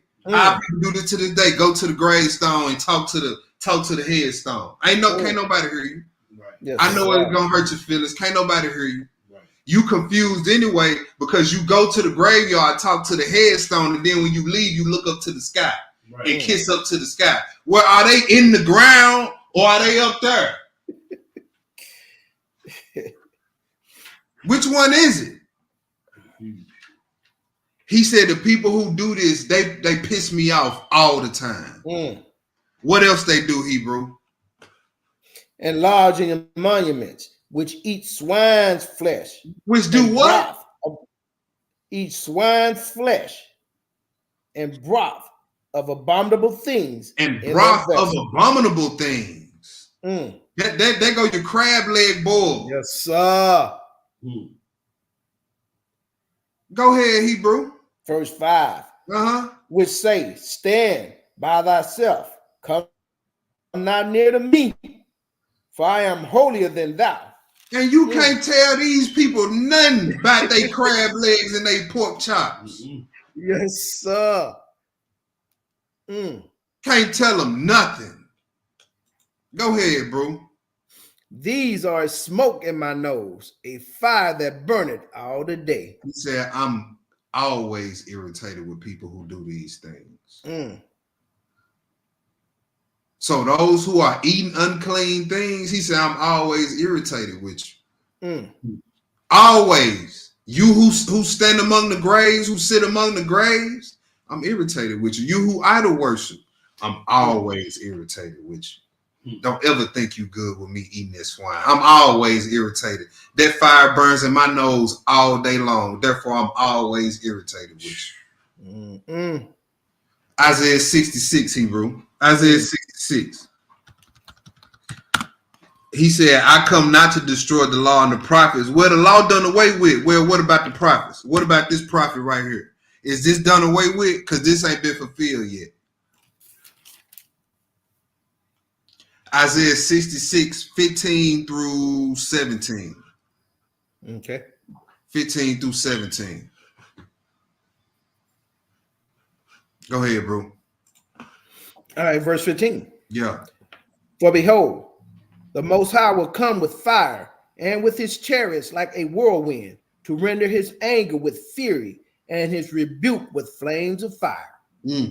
For by fire and by sword will the Most High plead with all flesh, and the slain of the Most High shall be many. Oh, so it says with fire and sword will he plead with all flesh, and the slain. That means those who he killed will be many. Well, why he gonna kill many people, Akti? Verse 17 gonna tell you why. Go ahead. They that sanctify themselves. Not those that are sanctified by me, but they set themselves apart by their own rules. Yes, sir. They sanctify themselves. Go ahead. And purify themselves in the garden behind one tree in the midst. So you purify yourself. If it's not by Christ, then it's by the one that's in the tree in the midst. That's right. Go ahead. Eating swine's flesh. Oh, he said, hey, the ones that I'm gonna kill, there's gonna be many. The ones eating swine flesh. Right. Go ahead. And the abomination. And the abomination, that covers any unclean thing. That's right. Go ahead. Shall be consumed together, saith the Most High. He ain't playing about that. He ain't playing about that. All right. Let's go to the next spot. Let's go to 2 Maccabees 6. 2 Maccabees 6. 2 Maccabees 6. I want to do a quick poll in the chat because I got the mother and 7 sons down here. Do y'all want to put that at the end as a bonus script, or we can go to that right after this one? Which one y'all want to do? I'll let y'all decide. Put it in the chat.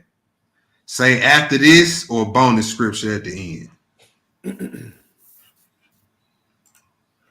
Y'all want to do the mother and 7 sons after this or at the end? But in the meantime, we're going to 2 Maccabees 6. 2 Maccabees 6, bro. We're going to pick this up at verse 1. Okay. 2 Maccabees 6. Let me share the screen. All right, we got one bonus script. Bonus.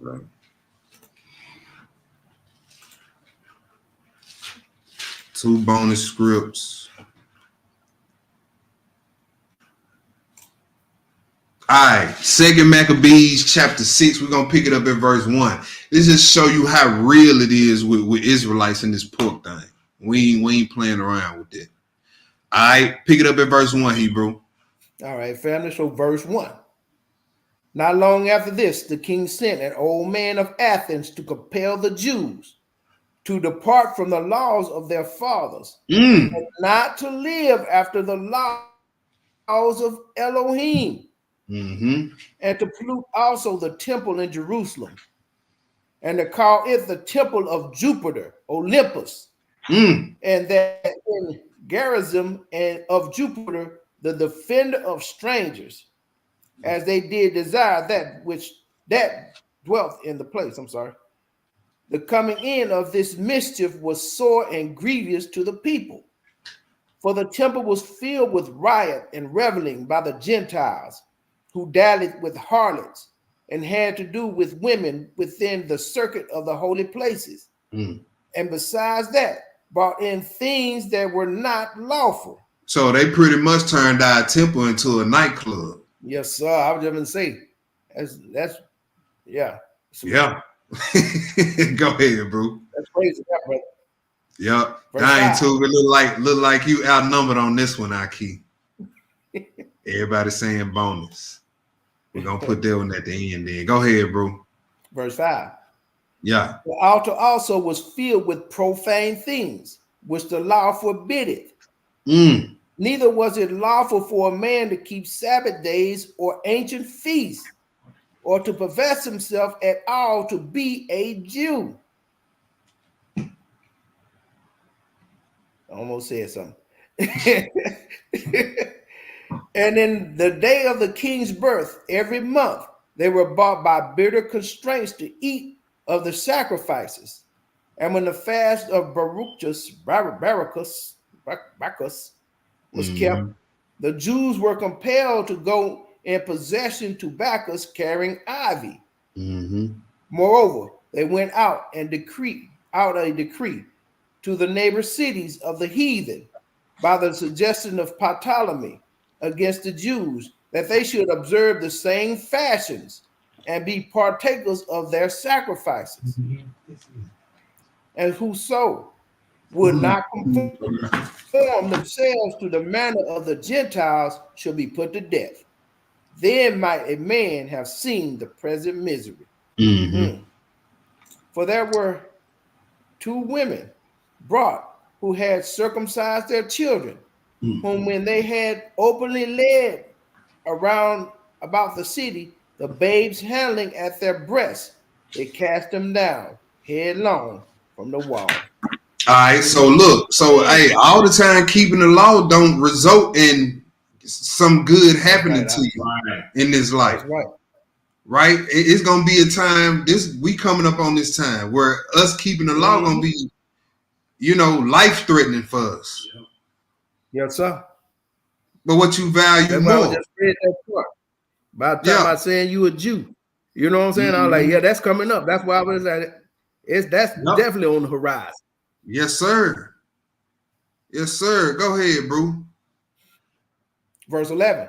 And others that had run together into caves nearby to keep the Sabbath day secretly, being discovered by Philip, were all burnt together because they made a conscience to help themselves for the honor of the most sacred day.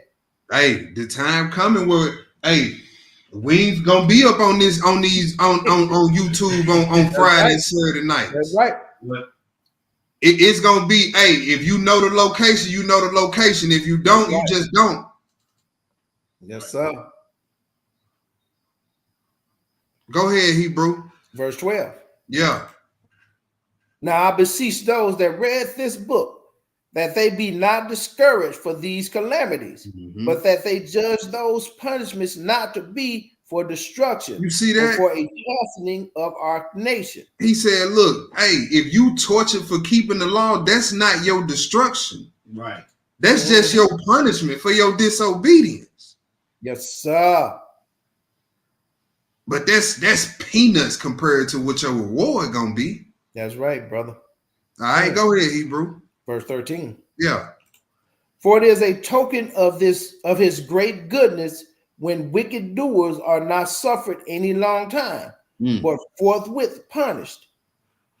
For not as with other nations whom the Most High patiently forbeareth to punish, till they be come to the fullness of their sins, so dealeth he with us.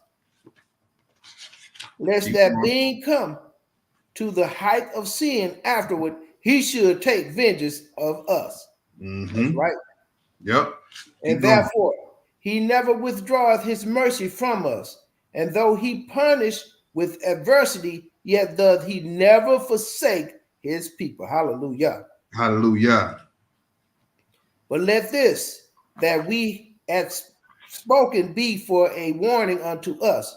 And now will we come to the declaring of the matter in a few words. Eleazar, one of the principal scribes, an aged man, and of well-favored countenance, was constrained to open his mouth to eat swine flesh. But he, you want me to keep reading this? Yes, sir. Okay, but he choosing rather to die gloriously than to live stained with such an abomination, spit it forth and came of his own accord to the torment. You see what he did? It said he spit it forth and came to the torment. He walked to the torment on his own. He said, look, man, I'd rather die before I eat a piece of pig meat. Yes, right. Right? Go ahead, Hebrew 20. Verse 20. As it behooved them to come that are resolute to stand out against such things as are not lawful for love of life to be tasted. But they that had the charge of that wicked feast, for the old acquaintance they had with the man, taking him aside, besought him to bring flesh of his own provision, such as was lawful for him to use, and make as if he did eat of the flesh taken from the sacrifice commanded by the king. All right, so they said, all right, old man, we're going to take it easy on you. You ain't got to eat the pork. Here, take this piece of lamb. Take this clean meat and act like it's pork. Right. In the eyes of the people. Now look, to a Israelite that's already covered, he like, man, you know what? It ain't pork, it's lamb. That's more. Man, look, you didn't already sin. You didn't already sin. Yeah, it's more wicked than you just eating it. You gonna cause everybody to fall out. Facts. You letting your meat become a stumbling block before your brother. You can't even do that. Go ahead, bro. Verse 22. That in so doing he might be delivered from death, and for the old friendship with them find favor. But he began to consider discreetly, and as became his age and the excellency of his ancient years, and the honor of his gray head, whereon was come, and his most honest education from a child, or rather the holy law made and given by Elohim. Therefore he answered accordingly, and willed them straight ways to send him to the grave.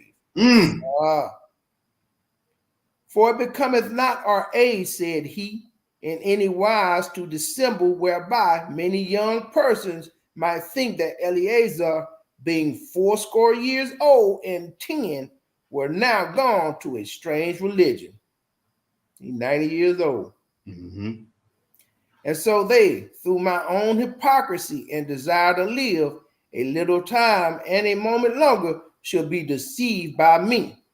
And I get stained to my old age and make it an abominable. For though for the present time I should be delivered from the punishment of men, yet should I not escape the hand of the Almighty, neither alive That's a nor miserable dead. life to live right there. Yes, sir. Yeah, you got away with your life for a second, but boy, you know when your eyes close, man, you already know them wicked angels coming to grab you up and take you to the left. That soul gonna see torments, boy, when you close your eyes. Yeah, ain't gonna be just for no few seconds or a couple minutes. So like, you gonna be one of them ones that's fighting to stay, that's doing everything in their power to not take the dirt nap at that point. I'm on this new pill. It's supposed to slow down the aging process. All right. When y'all hear Bruise talking about they doing something to slow down aging process, watch them. They probably did something they can't come back from in the spiritual realm. And they go. Yeah. Go ahead, bro. Verse 27. Yeah. Wherefore now, manfully charging this life, I will show myself such as one as my age required, and leave a notable example to such as be young to die willingly and courageously for the honorable and holy laws. Yes, sir. That's right. And when he had said these words, immediately he went to the torment. They that led him, changing the good will, they bear him a little before into hatred, because the foresaid speeches proceeded as they thought for a desperate mind. From a desperate mind, I'm sorry. But when he was ready to die with stripes, he groaned and said, it is manifest unto the Most High that hath a holy knowledge, that whereas I might have been delivered from death, I now endure sore pains in body by being beaten. But in soul I am well content to suffer these things, because I fear him.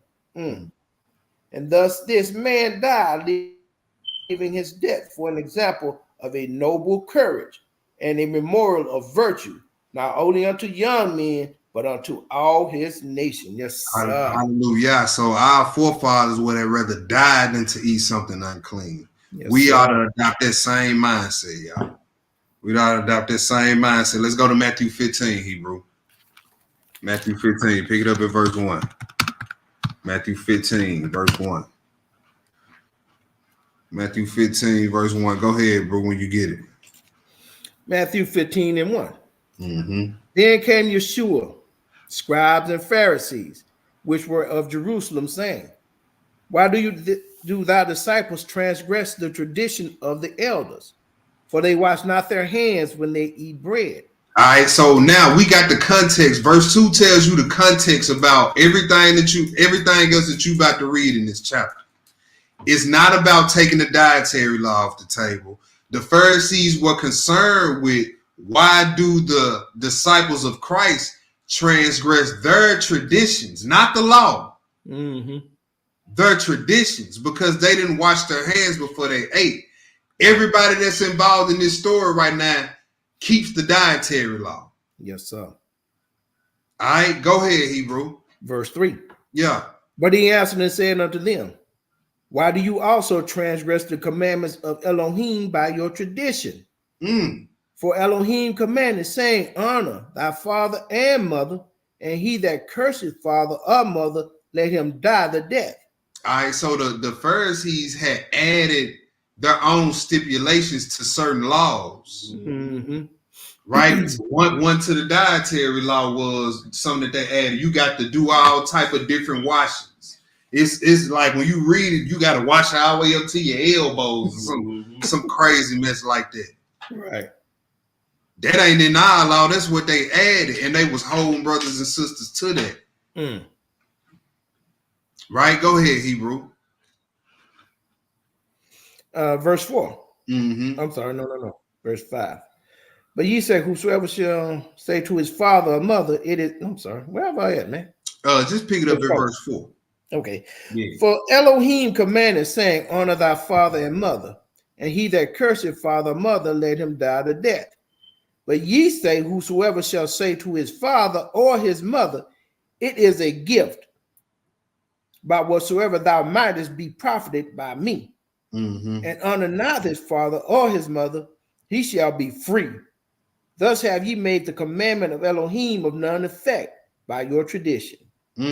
Ye hypocrites, well did Isaiah prophesy of you, saying, this people draw nigh unto me with their mouth, and honoreth me with their lips, but their heart is far from me. All right, so the Messiah, he went back to Isaiah. He said, look, Isaiah was speaking to people like this. He was speaking to people who take my laws and make my laws none effect with their traditions. He spoke, he said Isaiah was speaking to people who honor me with their lips, but their mind is far from me, right? Go ahead, Hebrew. Verse 9. But in vain they do worship me, teaching for doctrines the commandments of men. He said, if you worship me through teachings of doctrines of commandments of men, your worship of me is in vain. Yes, sir. It don't count for nothing. If you not worshiping me in spirit and truth how I want you to, it's in vain. Verse 10, Hebrew. Verse 10. Yeah. And he called the multitude and said unto them, hear and understand. Not that which goeth into the mouth defileth a man, but that which cometh out of the mouth, this defileth a man. You see that now? Some people may have a question. They may say, now, how we been reading all this stuff about the dietary law, and the Messiah said right here, it's not that which goes into the mouth that defileth the man. Well, because for one, right here, Matthew 15, the topic is not the dietary law. Right. Yes, sir. Everybody there was law keepers. Therefore, what was understood didn't have to be explained. They understood when he made this statement. They understood he wasn't telling you that you can eat unclean foods, because that was never the topic of conversation to begin with. The topic of conversation was, why do your disciples transgress the tradition of the elders? They don't wash their hands before they eat. Look, if I don't wash my hands before I touch that chicken and put it in my mouth, that don't defile me. Go ahead, Hebrew. Verse 12. Yeah. Then came his disciples and said unto him, knowest thou that the Pharisees were offended after they heard this saying? But he answered and said, every plant which my heavenly Father hath not planted shall be rooted up. Let them alone. They be blind leaders of the blind. And if the blind lead the blind, both shall fall into the ditch. Go ahead, Hebrew. Then answered Peter and said unto him, declare unto us this parable. And Yeshua said, are ye also yet without understanding? Right. So maybe the disciples' mind was, hold on. Maybe their minds went there. Because they said they ain't understand. They like, hold on, is he telling us what I think? Is he saying what I think he's saying? Right. Go ahead. He finna explain. Go ahead, bro. Verse 17. Yeah. Do not yet understand that whatsoever entered in at the mouth goeth into the belly and is cast out into the draught. But those things which proceed out of the mouth come forth from the heart, and they defile the man. You see that? He talking about character. He talking about character. Go ahead, bro. 19. For out of the heart proceeded evil thoughts, murders, adulteries, fornication, thefts, false witness, blasphemies. These are the things which defile a man, but to eat with unwashed hands defileth not the man. You see that? So the topic was never unclean foods and clean foods. Right. It was eating with unwashed hands. Does it defile a man or not? Right. He said the things that come out your mind and proceed out your mouth is what defiles a man. Our physical laws even told us that laws about discharge. You had a discharge. You was unclean. Yeah. Something that's coming out of you made you unclean. Yes, sir. The thought of murder, and then when it manifests in your actions, you defile. Yes, sir. That's what he's talking about. Let's go to Acts 10. Acts 10, y'all. Acts chapter 10. Acts chapter 10. If somebody got some understanding on that, put some sevens up in the room. Yes, sir. Acts chapter 10.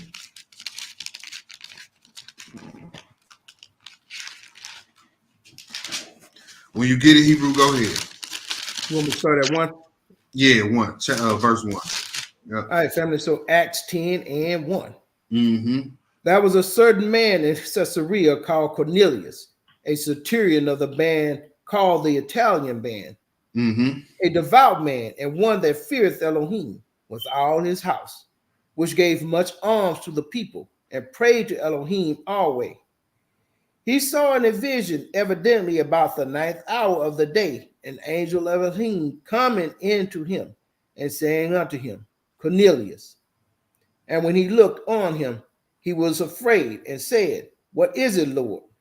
And he said unto him, Thy prayers and thy alms are come up for a memorial before Elohim. All right, so this was a centurion out of the Italian band who gave alms to the people of Israel. His name was Cornelius, right? Yes, sir. This is a heathen. I know some Israelites, they want to make everybody in the Bible Israelites. Well, you know, Ruth, she was really Israelites in Moab. Shut up. You know, Cornelius, he was really an Israelite in the Italian band. You know, everybody, come on now. Balance, y'all, balance. Go ahead, Hebrew. Verse 5. Yeah. And now send men to Joppa and call for one Simon, whose surname is Peter. He lodged with one of Simon, a tanner, whose house is by the seaside. He shall tell thee what thou oughtest to do. And when the angel which spake unto Cornelius was departed, he called 2 of his household servants and a devout soldier of them that waited on him continually. And when he had declared all these things unto them, he sent them to Joppa. I skip down the verse. Skip that. Yeah, verse 9. Keep reading. My bad. Keep reading, Hebrew. Go ahead. Okay, verse 9. Yeah. On the morrow, as they went on their journey and drew nigh unto the city, Peter went up upon the housetop to pray about the 6th hour. And he became very hungry and would have eaten. But while they made ready, he fell into a trance and saw heaven open and a certain vessel descending unto him, as it had been a great sheet knit at the 4 corners and let down to the earth, wherein were all manner of 4-footed beasts of the earth, and wild beasts, and creeping things, and fowls of the air. And there came a voice to him, Rise, Peter, kill and eat. Now, the Christians, they gonna stop right there. They ain't gonna read nothing else. They ain't gonna read the rest of the story. Right. They gonna stop right there. They gonna see the wild beasts, the creeping things, all the fowl. Now look, but only in their mind, you know what all they see? They just see shrimp, catfish, and pig. That's all they see. See, he said right here, rise, Peter, kill and eat. If that's valid, go eat a rat. Right. Hey, break all of them. I hate to say some of them would eat a rat. They would. Mm-hmm. They would. Go ahead, bro. Verse 14. Mm-hmm. But Peter said, not so, Lord, for I have never eaten anything that is common or unclean. You see that? Peter said, and this after the death of Christ. Yes, sir. Peter, in Peter's mind, he's still making the distinction between the clean and unclean after Christ's death. Yes, sir. He like, not so, Lord. He said, I ain't never ate nothing common or unclean. Go ahead, bro. Verse 15. And the boy spake unto him again the second time, what Elohim hath cleansed, that call not thou common. This was done thrice, and the vessel was received up again into heaven. All right, so it says, what God have cleansed, call not thou common. They'll stop at this verse. Yes. Yes, see, you don't know what you're talking about. See, let me get down to verse 15. They think they know what they talking about. They gonna think he know he talking about when he start doing all that. See, hold on. See, let me finish. See, let me get to verse 15. See, what God has cleansed, you can't call that common, brother. He did it 3 times. Yeah. They think they teaching you something. But did he eat? Right. Did he eat? Did he eat it? Yeah. And then there's another question you need to ask. Okay, is verse 15 the end of the story? Nope. Uh-oh. Because if it ain't, we need to keep reading. Yes, sir. Let's keep reading then, Hebrew. Go ahead. Verse 17. Now, while Peter doubted in himself what this vision which he had seen should mean, behold, the men which were sent from Cornelius had made inquiry for Simon's house and stood before the gate. All right, so now look, even though Peter doubted, he still didn't say, I'm just gonna assume. Nah, he still didn't eat. Yes. He didn't assume. He like, man, I need more clarity on this. Because I know the Most High wouldn't deem something clean and tell me he done cleansed everything. All right. Yes, so keep reading, Hebrew. We're gonna read this all the way through to down to verse 36. Okay. So verse 18. And called and asked whether Simon, which was surnamed Peter, were lodged there. While Peter thought on the vision, the Ruach said unto him, behold, 3 men seek thee. Arise, therefore, and get thee down, and go with them, doubting nothing, for I have sent them. Then Peter went down to the men which were sent unto him from Cornelius, and said, behold, I am he whom ye seek. What is the cause wherefore ye are come? And they said, Cornelius, the centurion, a just man, and one that feareth Elohim, and of good report among all the nation of the Jews, was warned from Elohim by an holy angel to send for thee into his house, and to hear words of thee. Then called he them in and lodged them. And on the morrow Peter went away with them, and certain brethren from Joppa accompanied him. And the morrow after they entered into Caesarea, and Cornelius waited for them, and had called together his kinsmen and his friends. And as Peter was coming in, Cornelius met him and fell down at his feet and worshipped him. But Peter took him up, saying, stand up, I myself also am a man. And as he talked with him, he went in and found many that were come together. And he said unto them, ye know how that it is unlawful. It is an unlawful thing for a man that is a Jew to keep company or come unto one of another nation. But Elohim hath spoken me that I should not call any man common or unclean. You see that? So this ain't about food. Right. See, all we gotta do is keep reading. He said, this is so that I wouldn't call any man common or unclean, because you know what the prophecy saying, Amos 9? He said, I'm gonna build up the tabernacles of David. Right. And then he said, I'm gonna take out of the Gentile, and they gonna follow after me. And then the brother James quoted that in Acts 15. This was the start of that. And it's going to come into full force in the last days where you're going to see all of them start saying, man, our fathers didn't inherit the lies, man. Yes, sir. We're going to get with the program. Mm. What verse you at, Hebrew? 29. 29. Go ahead.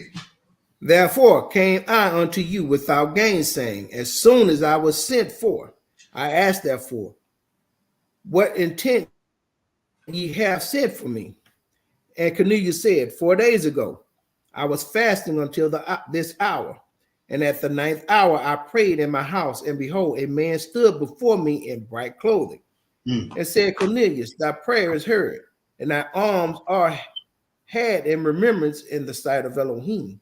Send therefore to Joppa and call hither Simon, whose surname is Peter. He is lodged in the house of one Simon, a tanner by the seaside, who when he cometh shall speak unto thee. Immediately therefore I sent to thee, and thou hast well done that thou art come.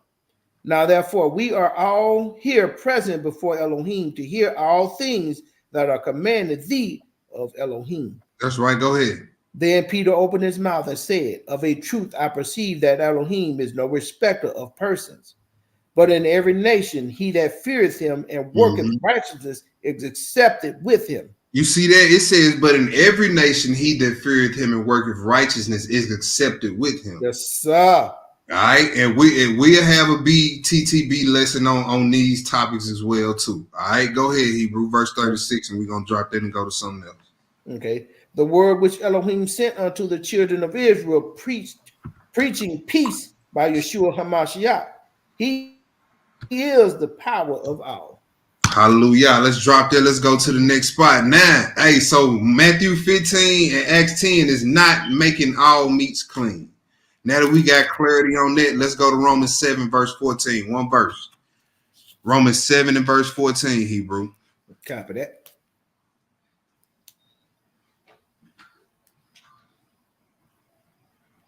When you get it, go ahead. All right, family. So verse 14.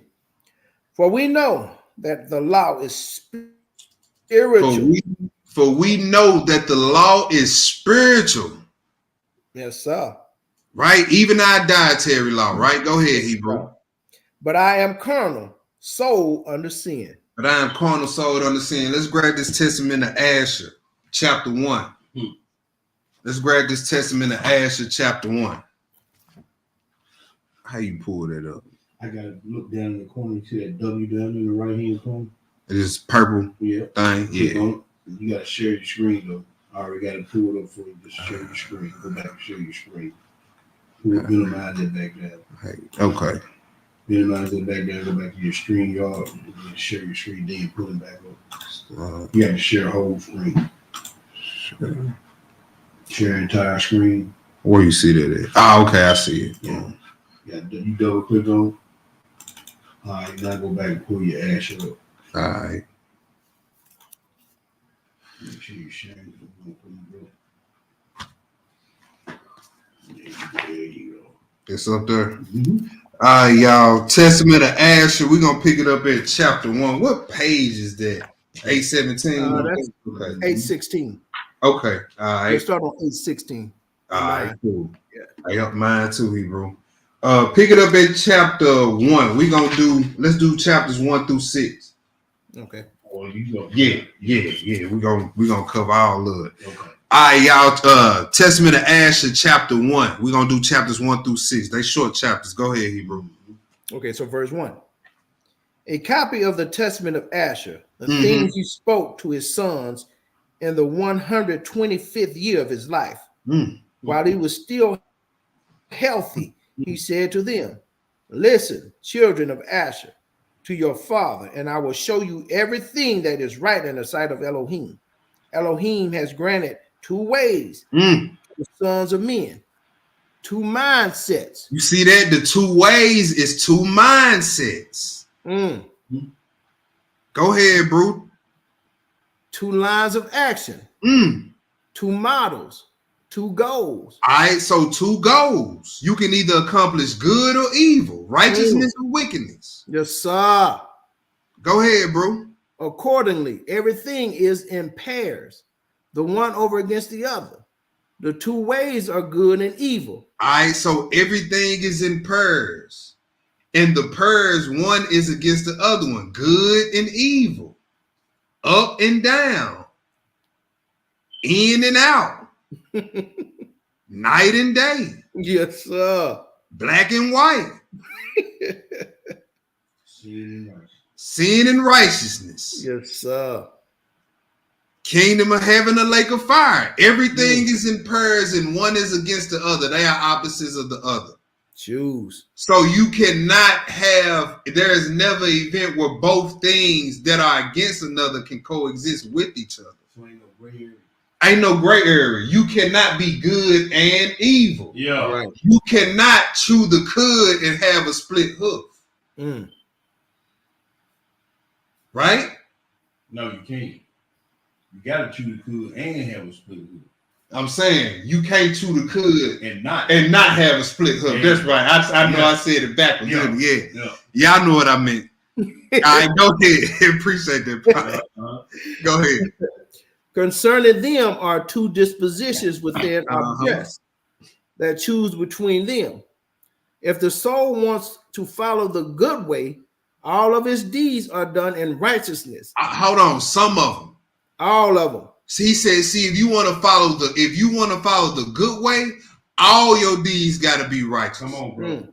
All right, go ahead, bro. And every sin is immediately repented. See, you don't let it fester. That's right. And I know I cussed that brother out, man. I repent when I wake up in the morning and say my morning prayer. May No, not be. immediately. Yes, sir. Right? This is those who follow the good way. This is how they operate. Now, if you don't want to follow the good way, then you don't operate like this. That's right. You let sin fester. You hear that voice in your head saying repent for that, and you put it off until later. Yes, sir. You're not following the good way. Go ahead, bro. Excuse me. Contemplating just deeds and rejecting wickedness, the soul overcomes evil and uproots sin. Mm. But if the mind is disposed toward evil, all of its deeds are wicked, driving out the good. It accepts the evil and it overmasters by Beliar. You see that? Pay attention to what it said. It said, but if the mind is disposed towards evil, all of its deeds are wicked, driving out the good. Mm-hmm. So even if an evil person does good, if it's evil mixed in with the good, the evil drives the good right up out of there. So is any of your good counted for your favor? No. If you selling dope and pills and lean to the community, killing the community, is you passing out turkeys on Thanksgiving counted for your good? No, it is not. Yes, sir. If you secretly committing adultery and all this, but you on the street corner every Saturday, you in front of the camera every Friday, does that excuse your good? No, it does not. Go ahead, Hebrew. Who even when good is undertaken, presses the struggle so as to make the aim of his action into evil. Since the devil's storehouse is filled with the venom of the evil spirit. Chapter 2. The soul, they say, may be in words expressed good for the sake of evil, but the outcome of the action leads to evil. There's a man who has no mercy on the one who serves him in performing an evil deed. You see that? So there's a man out there who has no mercy on the one who doing him a favor. Mm-hmm. So after he finished using him, he'll kill him after he finished using him. Right. We see that in the movie. You know. Right. Yeah. Go ahead, bro. There are two aspects of this, but the whole is wicked. You see that? He says there are two aspects to this, but the whole is wicked. There's a righteous aspect to this now. Mm-hmm. See, this is where the tricky part comes in. Right, brother. Right. See, he don't have no mercy on the one performing the evil deed. So it seems like he hates wicked men. But he having the one that's performing the evil deed that he don't have no mercy on to accomplish some evil for him. That's right. So even though you don't have no mercy on the wicked, but you will still allow him to do an evil deed for you, the Most High don't care nothing about you hating that man because he wicked. You just as wicked. Yes, sir. And see, some people are compromising their mind. Well, see, this nigga, he ain't doing right no way. But you benefiting off of his wickedness, though. Right. I'm gonna cut him out, see, because he ain't doing right no way. And you think you're gonna be blessed for that, but you getting all the benefits from what he did, and you think you doing something good by cutting him out of it. Right. He said, "Look, it's two aspects to it, but the whole thing is evil." Wicked, yeah. Go ahead, Hebrew. And there is a man who loves the one who does evil, as he himself involves in evil, so that he would choose to die in evil for the evildoer's sake. That's that ride or die there. Yeah, that's the ride or die. Yeah. Now, y'all out here in a shootout, and you jump in front, and y'all committing wickedness to be in the shootout to begin with, and you jump in front of your partner to save his life. Right. But y'all just tried to rob a man. And you think because you died for your partner in the line of fire when y'all was committing wickedness that's gonna be counted for your good? It's two aspects to that. Yes, sir. Love my brother. I got love for even the Bible say ain't no greater love than dying for your brother. Yeah, but not committing wickedness. It didn't say that. That's right. He gonna look over the fact that you died for your brother, and he gonna ask you about now why was y'all trying to rob that man anyway? That's right. Then he got the ups on you and killed your partner. Yeah. Go ahead, bro. There are also two aspects of this, but the whole situation is evil. Although indeed love is there. You see that? He said, even though love is there, he died for his partner. Yeah. That's love. Yeah. He said, but yet in wickedness, evil is concealed. They was doing something wicked when he died. Go ahead, bro. Yet in wickedness is evil concealed. In name it is as though it were good. But the outcome of the act is to bring evil. You see, y'all, the act was to rob that man. And then look what he said. He said, in name, on the surface, it looked like something honorable. Yeah. Man, that's what we're going to say at the service. You know? Go ahead, Hebrew. Someone steals, deals unjustly, robs, cheats, but yet it has pity on the poor. See, that's the street dude. We all know somebody like that. Man, that did all type of dirt in these streets, but do toy drives around Christmas. Do turkey drives, passing out turkey school supplies. It's two aspects to that. It's a righteous aspect to that, He got pity on the poor. He get back to the hood. He poisoned the hood too. He done broke up a lot of families on that crack. Yeah. Destroyed a lot of lives. Yes, sir. Shedded a lot of blood. But he had mercy on the poor, though. Go ahead, Hebrew.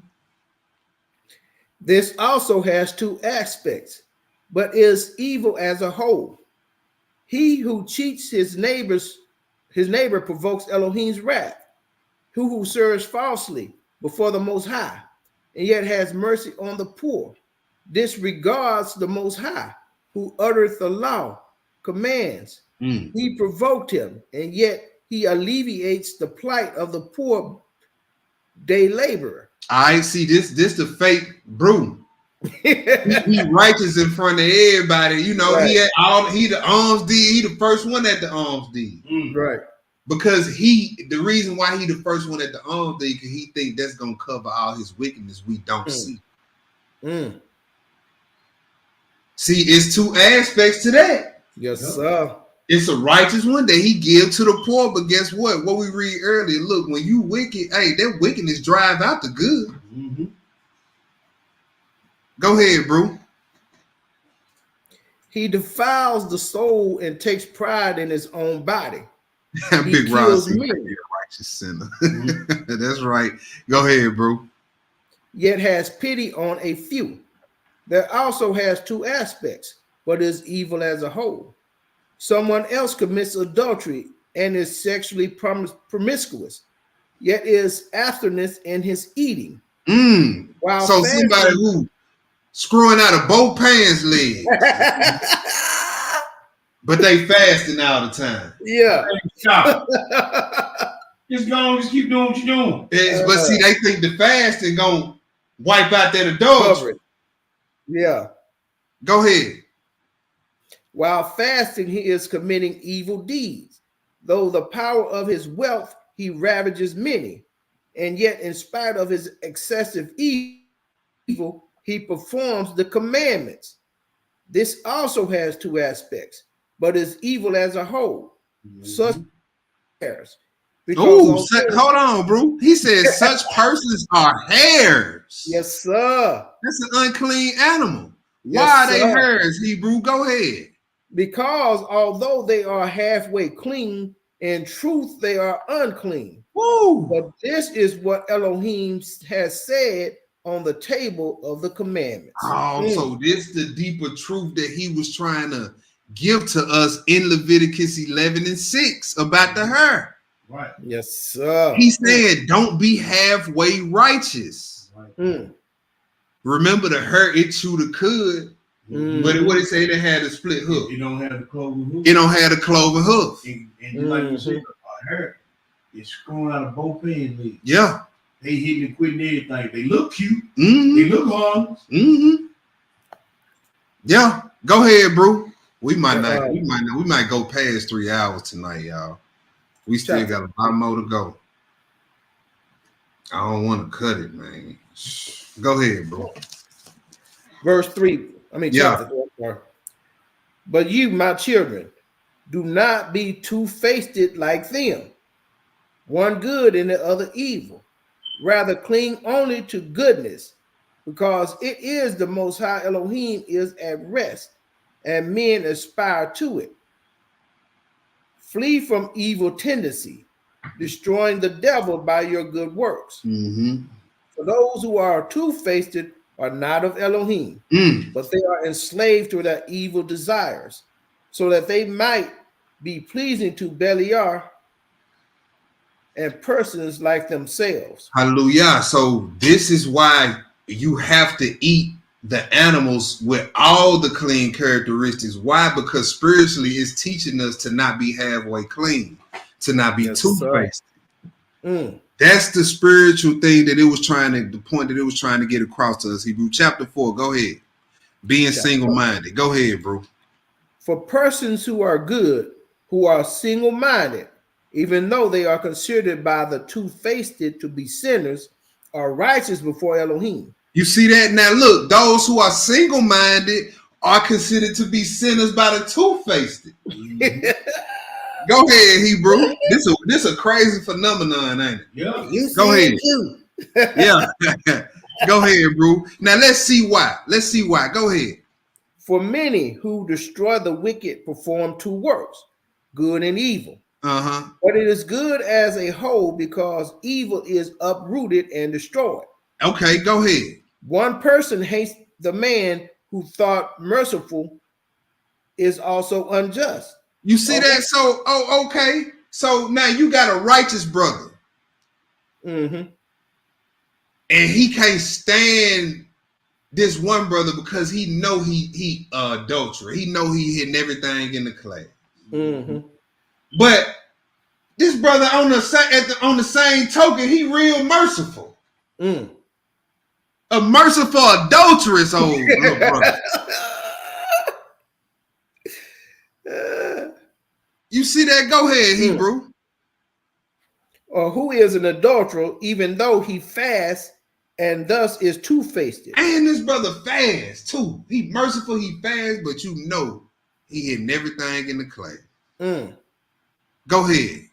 But his work is good as a whole. Now look.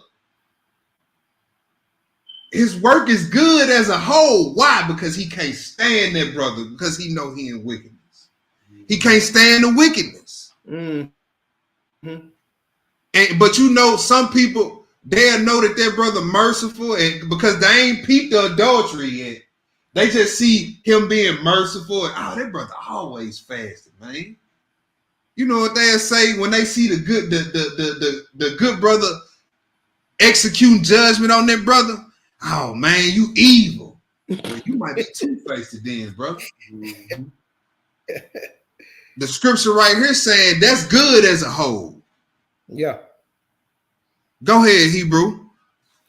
Because he imitates the Most High, not accepting the seeming good as though it were the truly good. You see that? So he ain't falling for the wool. He ain't got the wool pulled over his eyes like everybody else in the congregation. Right. I done seen this brother.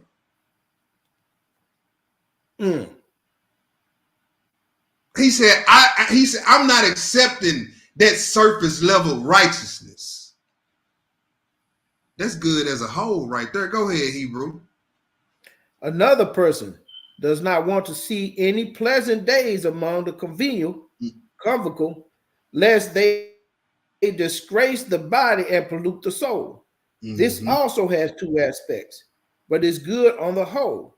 For such persons are like gazelles and stags. In appearance, they seem wild and unclean, but as a whole, they are clean. Yeah. They live by zeal for the Most High, abstaining from what Elohim hates and has forbidden through the commandments, staving off evil by the good. All right, so he said it's another person that they go out into Babylon and they not all happy-go-lucky because they know what this world heading. Right. Instead, their whole attitude is rebuke, repent.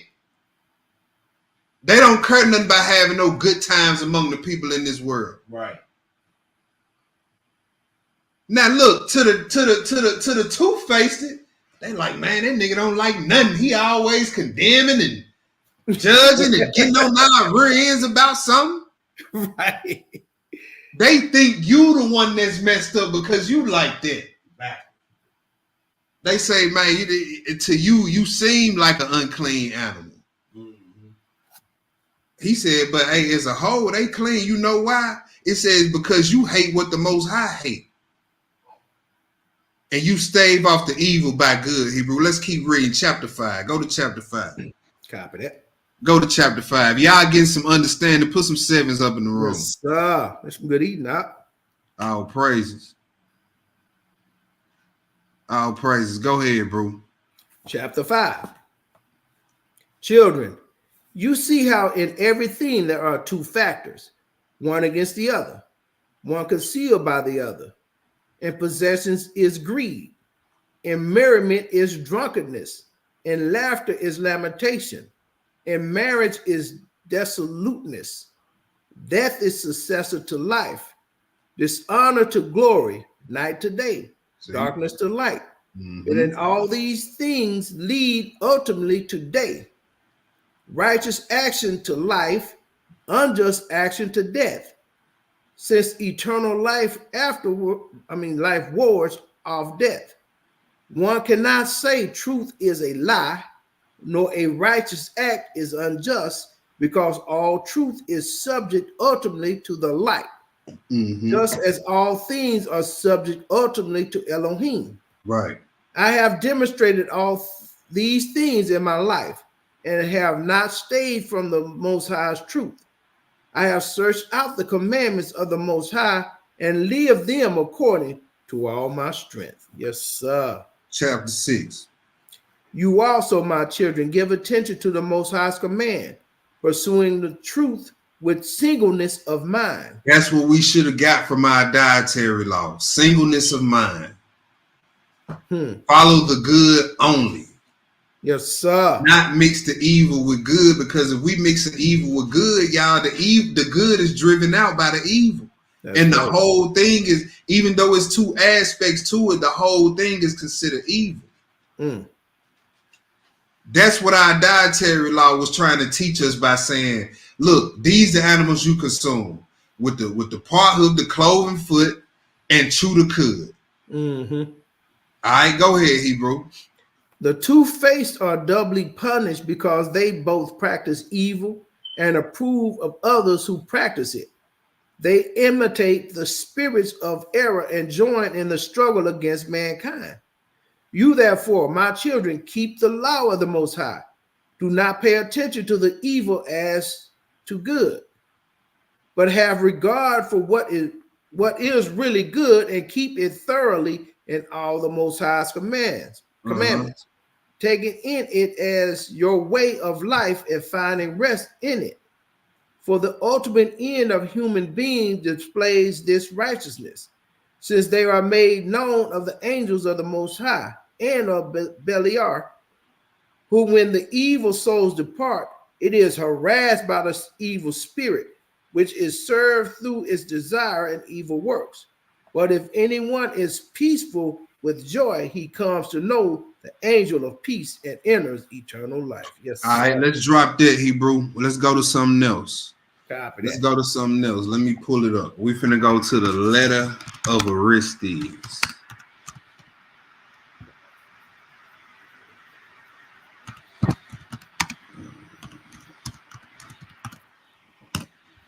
Let me pull it up for y'all real quick.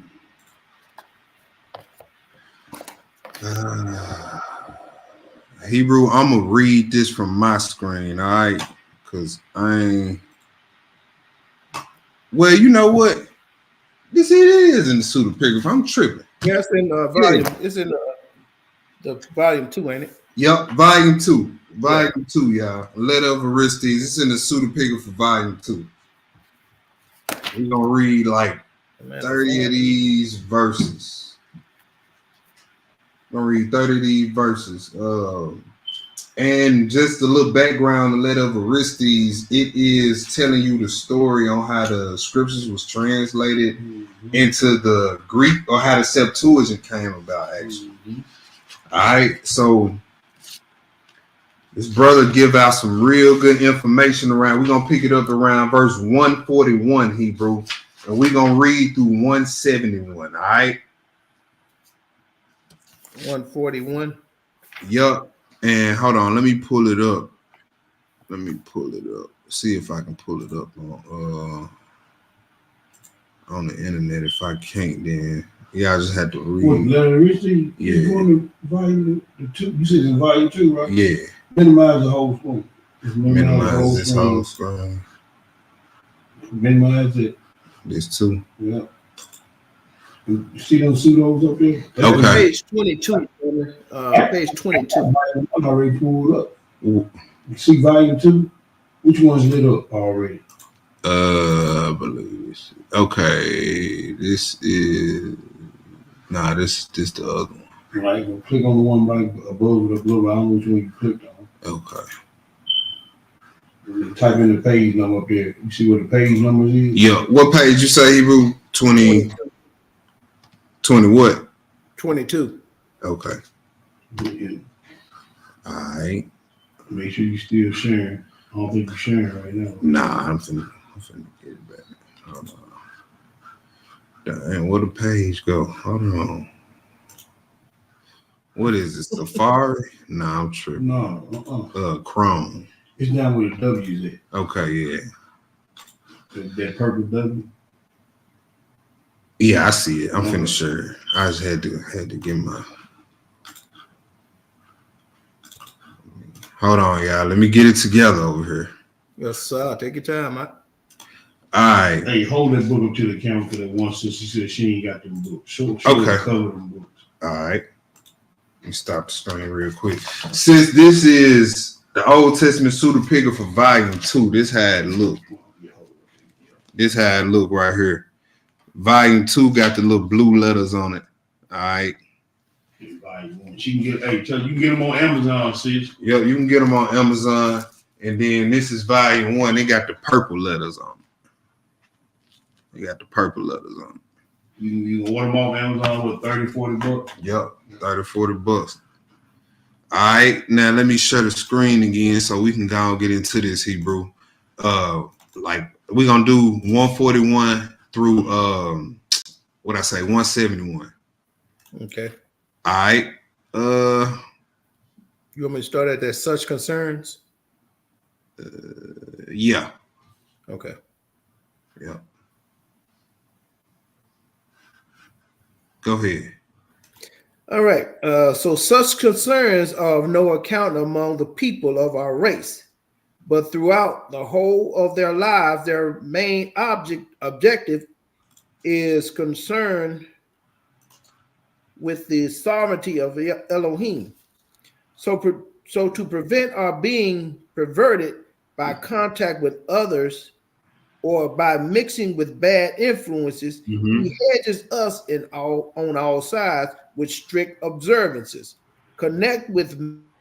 Meat, connected with meat and drink and touch and hearing and sight, after the manner of the law. In general, everything is similarly constituted in regard to natural reasoning, being governed by the one supreme power. You see that? He said, in general, everything is constituted in regard to natural reasoning. Yes, sir. All right, so he's saying everything was put in place. All those laws were put in place to deal with your mind. All right, go ahead, Hebrew. And in each particular, everything has a profound reason for it. Both the things from which were abstained in use and those of which we partake. For illustration, I will briefly give you one of two examples. Do not take this contemptible view that Moses enacted this legislation because of an excessive preoccupation with mice, and that Moses enacted, with mice and weasels or such like creatures. Right, go ahead. So he's saying, don't think that Moses did all Leviticus 11 just because he had a fascination with animals. Yeah. Yeah. Right? Go ahead. The fact is that everything has been solemnly set in order for embellished investigation and amendment of life for the sake of righteousness. The birds which we use are all domesticated and of exceptional cleanliness. Their food consisting of wheat and pulse. You see that? So that's big. I wanna touch on that. Okay. Because it says the birds, right? It says which we use are all domesticated of exceptional cleanliness. Yes, sir. Their food consisting of wheat and pulse. Now, nowadays, you look at the chicken, and this is why a lot of brews have a problem with the chicken, and we're gonna touch more on it when we get into this last leg of this class. The chicken is eating its own kind now. Right? So a lot of people have a problem with that. But like I said, we're going to address that. We're going to iron that out later. But I just want to point that out just to set that point up for later on in the lesson. But go ahead, Hebrew. Okay. Yeah. Such birds as pigeons, turtle doves, locusts, partridges, and in addition, geese and other of the same kind as the birds which are forbidden, you will find wild and carnivorous kinds, and the rest which dominate by their own strength, and who find their food at the expense of the aforementioned domesticated birds. So he says all the birds which were forbidden, they eat all the clean birds. Right. Go ahead, bro. Which is an injustice. And not only that, they also seize lambs and kids and outrage human beings, dead or alive.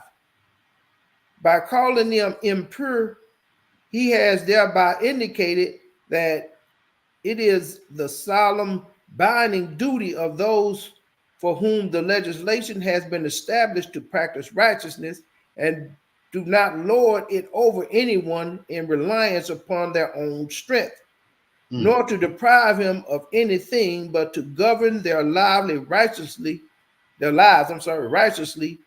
in the manner of the general creatures among the aforementioned birds, which feed on those plants which grow on the ground and do not exercise a domination leading to the destruction of their fellow creatures. You see that? So he gave us to show you the wicked birds. Hey, don't be like them. Right. They steal, they take from people. They use their strength to devour people. They prey on those who ain't trying to prey on nobody else. Huh? All these things are character things Moses was trying to show us in this dietary law. Go ahead, Hebrew. By means of creatures like this, the legislator has handed down the lesson to be noted by men of wisdom that they should be righteous and not achieve anything by brute force, nor lord it over others in reliance upon their own strength. In cases where it is not meet even to touch any of the aforesaid creatures because of their natural habits with other creatures, surely all possible precautions must be taken to prevent human morals degenerating to their level. Everything pertaining to the conduct permitted to us toward these creatures and toward beasts has been set out symbolically. Thus, the cloven hoof, that is the separation of the claws of the hoof, is a sign of setting apart each of our actions for good. Hallelujah. So now we know what the cloven hoof means. Yes, sir. Right? That you order all your steps, everything you do, make sure it's righteous. The next word that come out your mouth, make sure it's righteous. Yes, sir. The next thought that come up in your head, make sure it's righteous. Right? Go ahead, Hebrew. Because the strength of the whole body with its action rests upon the shoulders and the legs, the symbolism conveyed by these things compels us to make a distinction in the performance of all our acts, with righteousness as our aim. That's right. This, moreover, explains why we are distinct from all other men. The majority of other men defile themselves in their relationships, thereby committing a serious offense, and lands and whole cities take pride in it. They not only procure the males, they also defile mothers and daughters. We are quite separated from these practices. The man with whom the aforesaid manner of disposition is concerned is the man of whom the legislator has also stamped that of memory. For example, all cloven-footed creatures are ruminants, quite clearly expressed to those who perceive it. The phenom of memory, rumination, is nothing but the recalling of the creature life and constitution, life being usually constituted by nourishment. So we exhort through scripture, also by one who says thus, thou shalt remember the Most High, who did great and wondrous deeds in thee. When they are really understood, they are manifestly great and glorious. First, there is the construction of the body, the digestion of the food, and specific functions connected with each limb. Much more, the orderly arrangement of the senses, the operation and unseen activity of the mind, and the speed of its reaction to each stimulus, and its invention of arts and crafts involves an infinite variety of methods. All right, so he talked about rumination, which he was talking about the chewing of the cud, right? So the animal would chew the cud, they chew their food, they regurgitate it, and they chew it again. So the point of all that for us is to constantly remember the goodness and the acts and the righteous acts of the Most High. That's what that is, to keep throwing it back up, throw those laws back up in your mind. Yes, sir. Throw those memories of all the goodness and grace and mercy the Most High that shows you throughout your life. Keep that in your mind. Keep regurgitating that. Yes, sir. All right, go ahead, Hebrew. So he exhorts us to remember how the aforesaid blessings are maintained and preserved by divine power under his providence. For he has ordained every time and place for a continual reminder of the supreme Elohim and upholder of all. Accordingly, in the manner of meats and drinks, he commanded men to offer first fruits and to consume them that are then straightway. Furthermore, in our clothes, he has given us a distinguishing mark as a reminder. And similarly, on our gates and doors, he has commanded us to set up the words so as to be a reminder of Elohim. He also strictly commanded that the sign shall be worn on our hands, clearly indicating that it is our duty to fulfill every activity with justice, having in mind our condition, and above all, the fear of Elohim. He also commanded that on going to bed and rising, men should meditate on the ordinances of Elohim. So there's even a spiritual aspect to the going to bed and rising. Yes, sir. He like, look, that man, he meditate on it day and night. Go ahead, bro. The law is spiritual. Observing not only in word but in understanding the movement and impression which they have when they go to sleep and waking too. What a divine change there is between them, quite beyond understanding. I have already demonstrated to you the extraordinary nature of the sound reason behind our distinctive characteristic of memory when we expounded the cloven hoof and chewing the cud. It is no chance accident that it has been ordained as part of our very soul, but it is bound up with the truth and the expression of the right reason. After prescribing each set of regulations concerning meats and drinks, the matters relating to touch, he commanded that no act be done, nor word be heard to no purpose, and that no one use should be made of the power of the spoken word to incline toward injustice. The same principle can be found in the case of beasts, because the character of weasel and mice and all creatures like them which have been described is mischievous.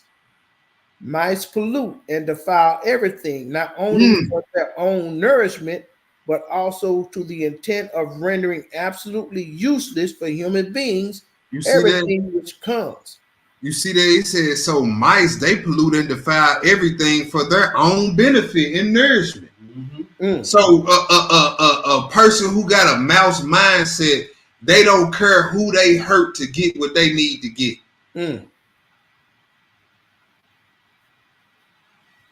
That's a mouse. A rat.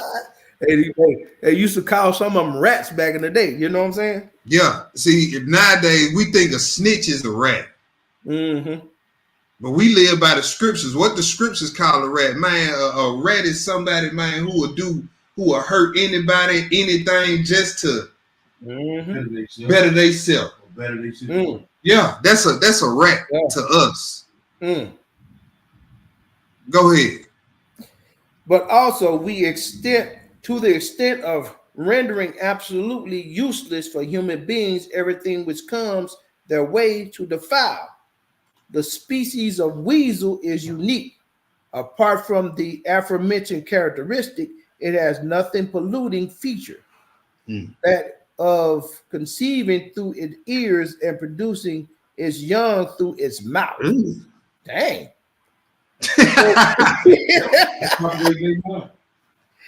Well, I ain't never heard nothing like that.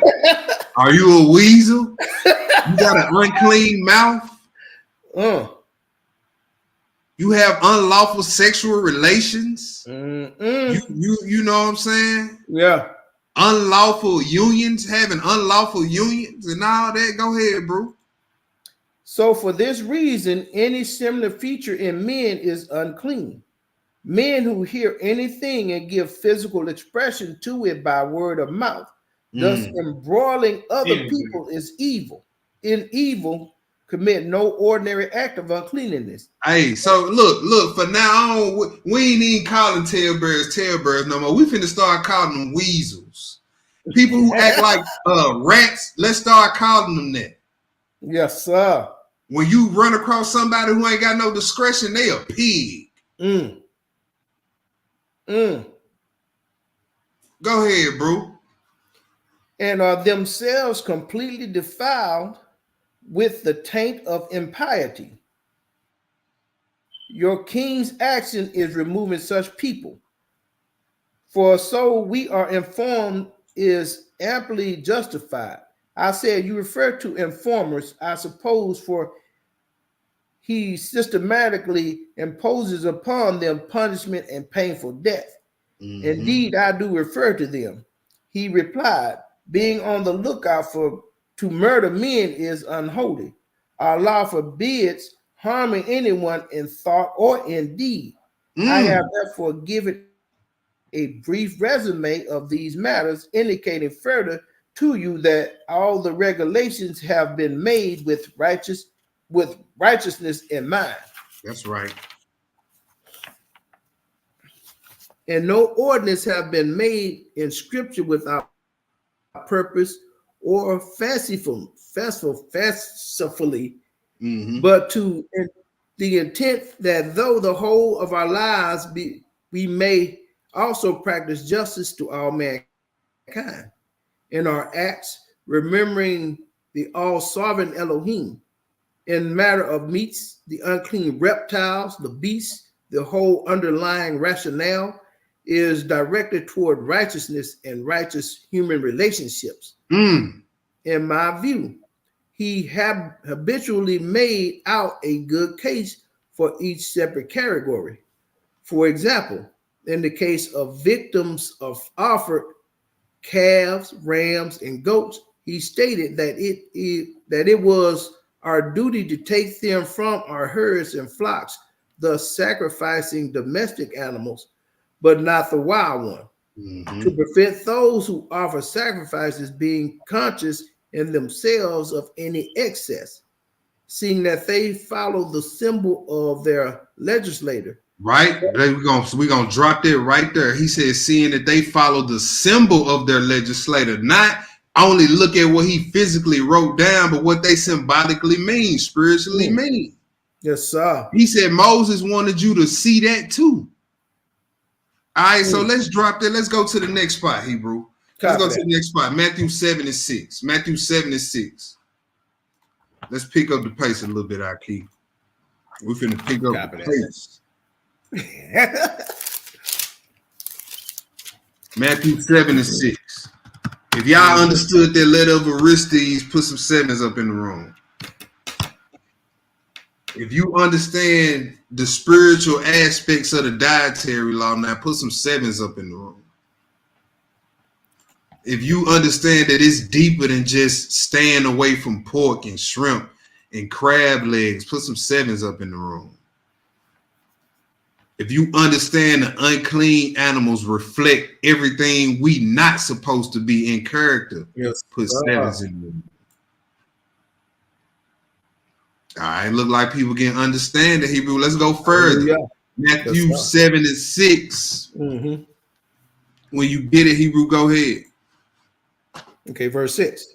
Yep. Give not that which is holy unto the dogs, neither cast ye your pearls before swine, lest they trample them under their feet and turn again and rend you. You see what he said a swine or a dog would do? He said they'll trample over pearls.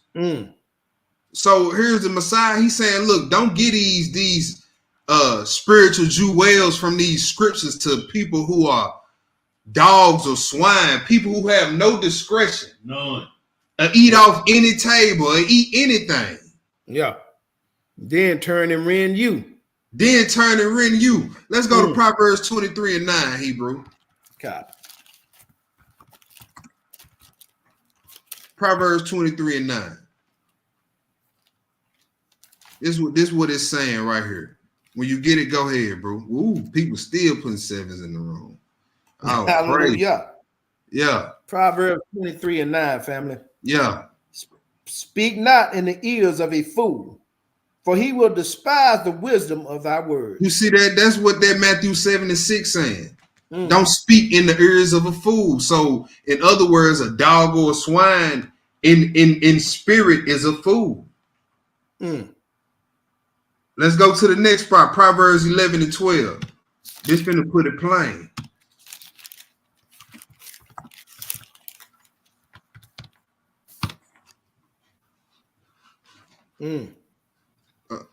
Nah, hold on. That ain't it. Proverbs 11:22. My bad. I said Proverbs 11:12. Proverbs 11:22. When you get it, go ahead, bro. Okay, verse 22. As a jewel of gold in a swine's snout, so is a fair woman which is without discretion. Right. So a swine is somebody who don't have discretion. They can't distinguish between something that's good for their well-being or bad for their well-being. He said a swine will trample over pearls. That's what the Messiah said, right? Yes, sir. What Solomon said, as a jewel of gold is in a swine's snout, so is a pretty woman without discretion. And they out there, boy. So you don't want to deal with people who are spiritually swine or dogs. No discretion. Immoral. All right, let's go to the next part. Epistle of Barnabas. Now I'm gonna pull this up. I know too many people ain't got this. So we're gonna pull this up. We're gonna share this screen. And he's about to go over some spiritual aspects of it. Peep this, y'all. The Epistle of Barnabas. Where's that in? It's a New Testament apocrypha. He ain't got this in. Yeah, it ain't. It's let me show y'all how the book look. Let me show y'all how it look, people. I don't think too many people got it. So this is how it looks, y'all. Yeah. Right here. All right. We're going to read the Epistle of Barnabas. Let me share the screen.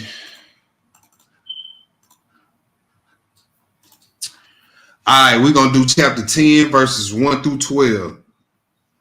Hebrew, I'm going to read it from this screen over here, all right? Okay, because that's little for me. All right, Hebrew. It says, but for much as Moses said, ye shall not eat the seen, nor eagle, nor falcon, nor crow, nor any fish which have no scale upon it. He received in his understanding 3 ordinances. Yea, further he said unto them in Deuteronomy, and I will lay as a covenant upon this people my ordinances. So then it is not a commandment of Yah that they should not bite with their teeth, but Moses spake it in spirit. Accordingly, he mentioned the swine with this intent. Thou shalt not cleave, said he, to such men who are like unto swine. That is, when they are in luxury, they forget the Lord. Oh, so we got another aspect of the swine personality. When they in luxury, they forget the Most High. When everything going good, they fall off and they walk. They don't remember the matches when he's going good. That's right. It says, but when they are in want, they recognize the Lord. But when everything go left, that's when they fast, they back fasting, they back coming to class. It says, but when they are in want, they recognize the Lord, just as the swine, when it eateth, knoweth not his Lord. But when it is hungry, it crieth out. And when it receiveth food again, it is silent. Verse 4, neither shalt thou eat eagle, nor falcon, nor kite, nor crow. Thou shalt not, said he, cleave unto or be likened to such men who now not how to provide food for themselves by toil and sweat, right, but in their lawlessness seize what belongeth to others. Oh, that's all these young teenagers out here. With the personality, with the character of an eagle or a falcon. as if they were walking in guilelessness, watch and search about for someone to rob in their rapacity. Just as these birds alone do not provide food for themselves, but sit idle and seek how they may eat the meat that belongeth to others, being pestilent in their evil doings. And thou shalt not eat, he said, the lamprey or the polypus, nor cuttlefish. Thou shalt not, he meaneth, becometh like unto such men. So when Moses said in the law, thou shalt not eat, when he wrote thou shalt not eat, we need to read that in our minds as become not like unto such men. Right. As are desperately wicked and are already condemned to death, just as these fishes are along the curse and swim in the depths. So all the unclean fish, they swim in the bottom of the ocean. At the bottom. Not swimming on the surface like the rest, but dwell on the ground beneath the deep sea. Verse 6. Moreover, thou shalt not eat the hare. Why so? Thou shalt not be found of corrupter of boys. Or a pedophile.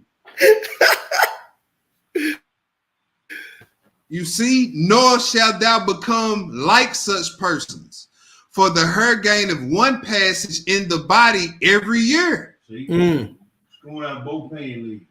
It gaineth one passage in the body every year. Dang. Why you think the bunny is part of the Easter? The fertility. That's what that bunny for. Oh, we so the promiscuous, y'all herds out here. Yeah.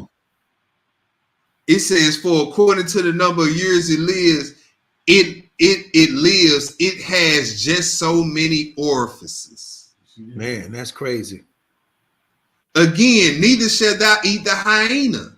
Thou shalt not, saith he, becometh an adulterer or fornicator. Yeah. Neither shalt thou resemble such persons. Why so? Why? Check this out. Because this animal changes its nature year by year. Male, female. And becometh at one time male and at another female. Flip-flop.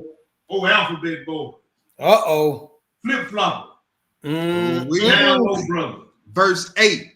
Moreover, he hath hated the weasel.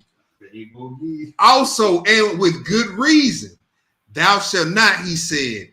He becometh such as those men of whom we hear is working iniquity, with their mouth for uncleanliness. Neither shalt thou cleave into impure women who work iniquity with their mouth. For this animal conceiveth with its mouth. Oh-wee. Let's keep going. Last three verses. Verse 9, concerning meats, then Moses received 3 decrees to this effect and uttered them in a spiritual sense. But they accepted them according to the lust of the flesh, as though they referred to eating. See, our forefathers, they didn't even peep the spiritual thing that Moses was trying to get across. They just took it as meat, not eating this and not eating that. Right. Verse 10.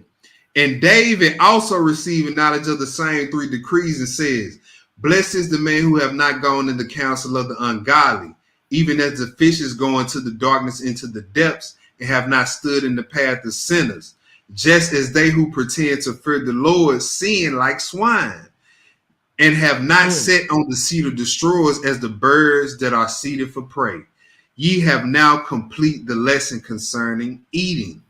And again, Moses said, ye shall eat everything that divideth the hoof and cheweth the cud. What meaneth he? He that receiveth the food knoweth him that giveth him the food, and being refreshed appears to rejoice in them. Well said he, having regard to the commandment, what then meaneth he? Cleave unto those that fear the Lord, with those who meditate in their heart on the distinction of the word which they have received, with those who tell of the ordinance of the Lord to keep them, with those who know that meditation is a work of gladness, and who chew the cud of the word of the Lord. But why that which divideth the hoof? because the righteous man both walketh in this world and at the same time looking for the holy world to come. Yes. Ye see how wise a lawgiver Moses was?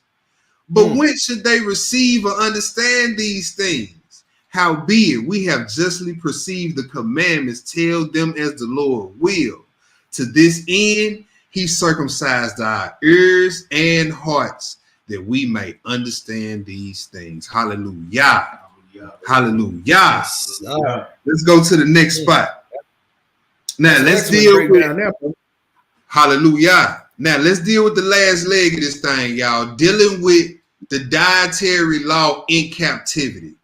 And before we understand anything about dealing with the dietary law in captivity, we got to understand a few things. So let's go to Job 9 and 25, y'all. Let's do Job 9 and 25. Let's do Job 9 and 25. Man, y'all rolling with me tonight, y'all. I can't believe it. Yes, sir. Y'all rolling with me tonight. We almost done. Let's see, we got.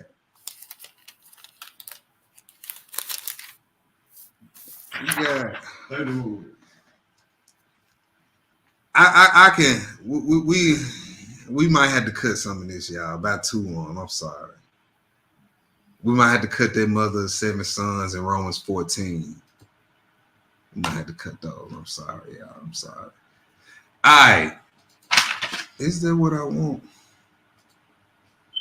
Job, man. No, that ain't what I want. That's not what I want. Hold on. I think I wrote the wrong scripture down.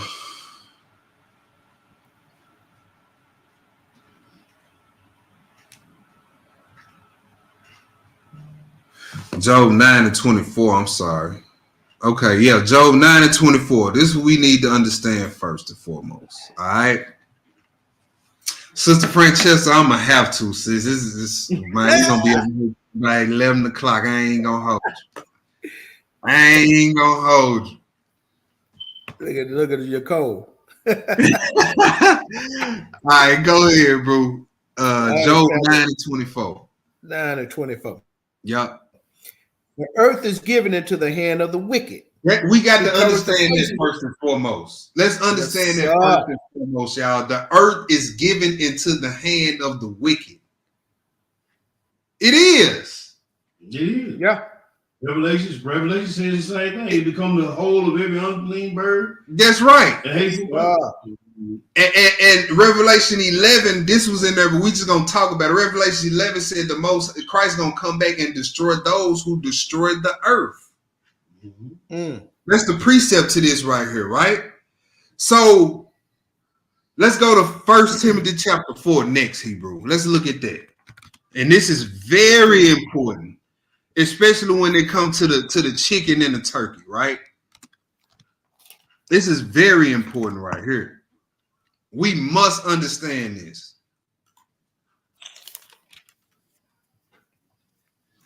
1 Timothy chapter 4, Hebrew, do 1 through 5. Do 1 through 5. You said 4, right? Yep. Chapter 4. Okay. So verse 1, family. Now the Spirit speaketh expressly that in the latter time shall come some shall depart from the faith, giving heed to seducing spirits and doctrines of devils, speaking lies and hypocrisy, having their conscience seared with a hot iron, forbidding to marry, and commanding to abstain from meats, which Elohim hath created to be received with thanksgiving of them which believe and know the truth. Now check this out. Look at what Paul said right here. He said there's going to be men in the last days who got their conscience seared with a hot iron, telling you to abstain from the meats the Most High have already told you was good. Now the earth is given into the hands of the wicked, right? Correct. And the wicked destroy the earth and the things in the earth, right? Correct. But before the earth was given into the hand of the wicked, guess what? The meats was already called clean by the Most High. That's right. So it's nothing the heathen can do to the chicken that can make them start eating their own kind, that can now make the clean meat unclean. Oh, they caught the Most High off guard. No, they ain't catch him off guard. You want to know why they ain't catch him off guard? You want to know why they ain't catch him off guard? Because he said this in Isaiah 30. Let's go to Isaiah 30. Matter of fact, finish out through 5, Hebrew. Finish out through 5. We're going to go to Isaiah 30. Okay, verse 4. For every creature of Elohim is good, and nothing to be refused, if it be received with thanksgiving. For it is sanctified by the word of Elohim and see that's can't nothing these heathens do override the word of the Most High. Yes, sir. So they didn't change the diets of the chickens and the turkey, and it made them eat other birds. They carnivores now. But before they had the power to do that, guess what the word of the Most High said? It's sanctified and clean.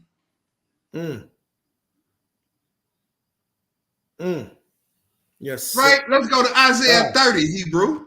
Isaiah 30. Watch this. The Most High is aware of what these heathens doing to the diet of the animals. Like he didn't know they were going to be planning. But he ain't God. Did y'all think they were going to catch him off guard? Isaiah 30, 18 through 24, Hebrew. Watch what he say about this.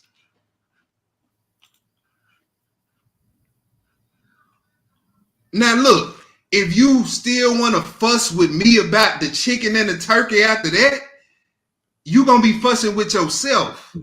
Because what you really want to argue is, well, I still think what these heathens have done overrides the words of the Most High. That's right. Really what you're saying. You know more than the Most High. That's what you're saying.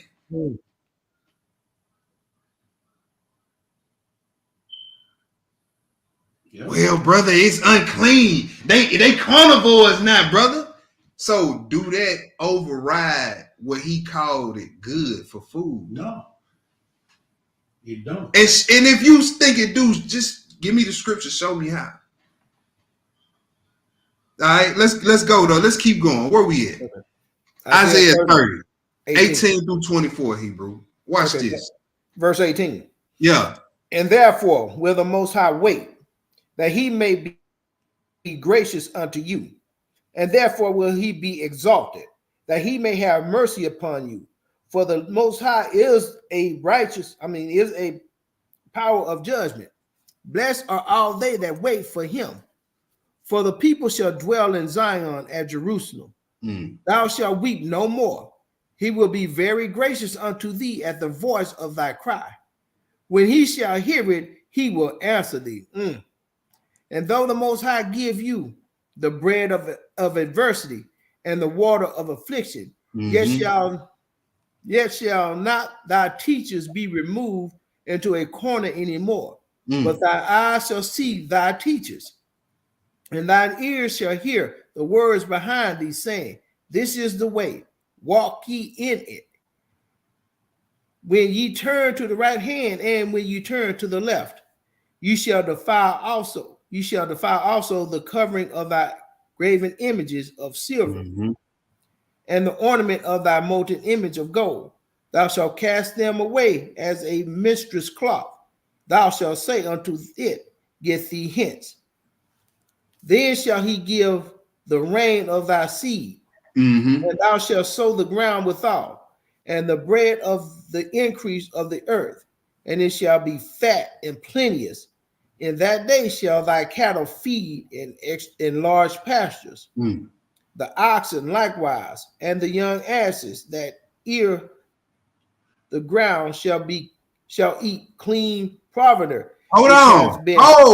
Whoa. What? So they ain't eat clean food now. They died, been tampered with. Yeah. This future prophecy, he said, then likewise shall your oxen and young asses. So if it's the oxen and the young asses that's going to eat clean property, it's safe to assume all the animals going to return back to their original diet. Yes, sir. So y'all not catching him off guard with nothing. Understand that. Let's understand something else. Let's go to Hosea chapter 9 and 3. Hosea chapter 9 and 3. He said, your oxen gonna eat clean provender.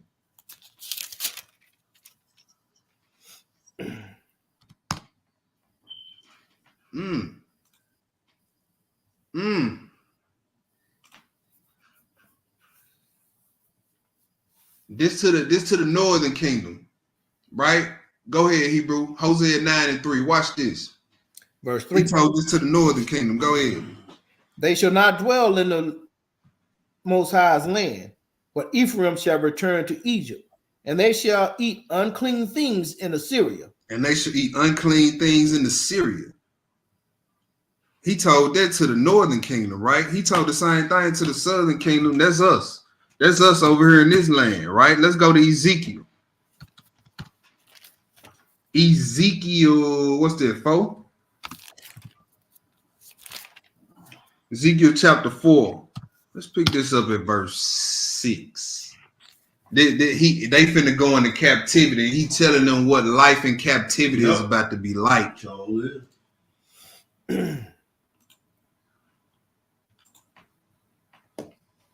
Because you got, even though he told us this, you got some people who over here in captivity will still try to outsmart the Most High and think they finna be somewhere in captivity eating a squeaky clean dietary law.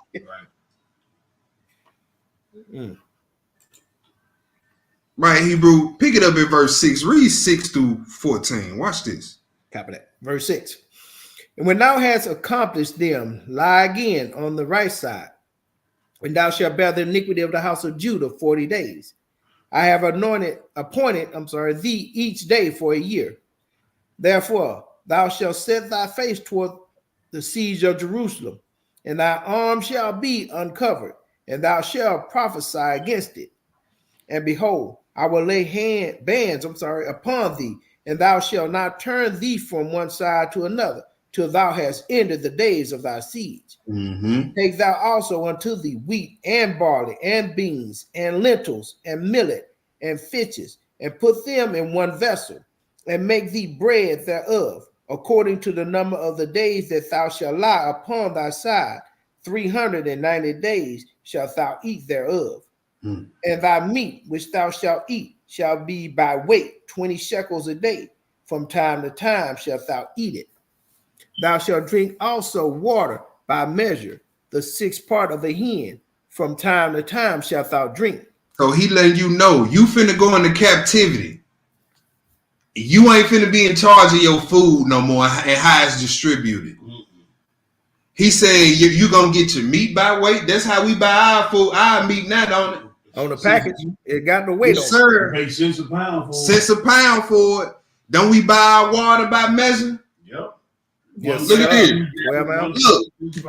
Look, 16.9 fluid ounces. Yes, sir. So he let you know, look, you not finna be in charge of your food no more. You finna go to where everything is defiled. And I don't want to hear no complaining about it. You know why? Because you know why? You did it to yourself. Go ahead, Hebrew, verse 12. Verse 12. And thou shalt eat it as barley cakes, and thou shalt bake it with dung that cometh out of a man in their sight. And the Most High said, even thus shall the children of Israel eat their defiled bread among the Gentiles, whether I would buy them. You see that? He said, look, verse 12, he said, and thou shalt eat it as barley cakes, and thou shalt bake it with dung that cometh out of a man. So he letting you know your bread is gonna be defiled from anything. It's gonna have anything in it from human dung to cow dung. Yes, sir. Clean food now. And that bread in the Hebrew mean anything that you eat, not just bread like barley. Right. Anything you eat. He told us that. So don't come to captivity thinking you finna get around this. Ezekiel 4:13. You can't go nowhere in captivity and get around that, y'all. Well, I don't eat these chips because these chips got this in it. Okay, I guarantee you, live a little bit longer, and the chips you eat now, you gonna find out it's some in them chips. Yellow dye number 9. Well, I don't eat this brand of beef because it got this. Man, look, you think the brand of beef you got around Ezekiel 4 and 13? Right. The air didn't get around. No. The water didn't get around. The ground didn't get around. Hey, not only that, brother. When they say some of these things are grass fed, you know, a lot of people turn it, oh, it's grass fed, but it's only grass fed a certain amount. Right. Because by regulation, it ain't got to be like that's all they eat. It just got to be a certain part of their diet. Yeah. But bro, God cursed the ground. Yes, sir. He cursed the ground, yo. The crops, and truth be told, the fruits and the veggies been messed up longer than the meat. Yeah.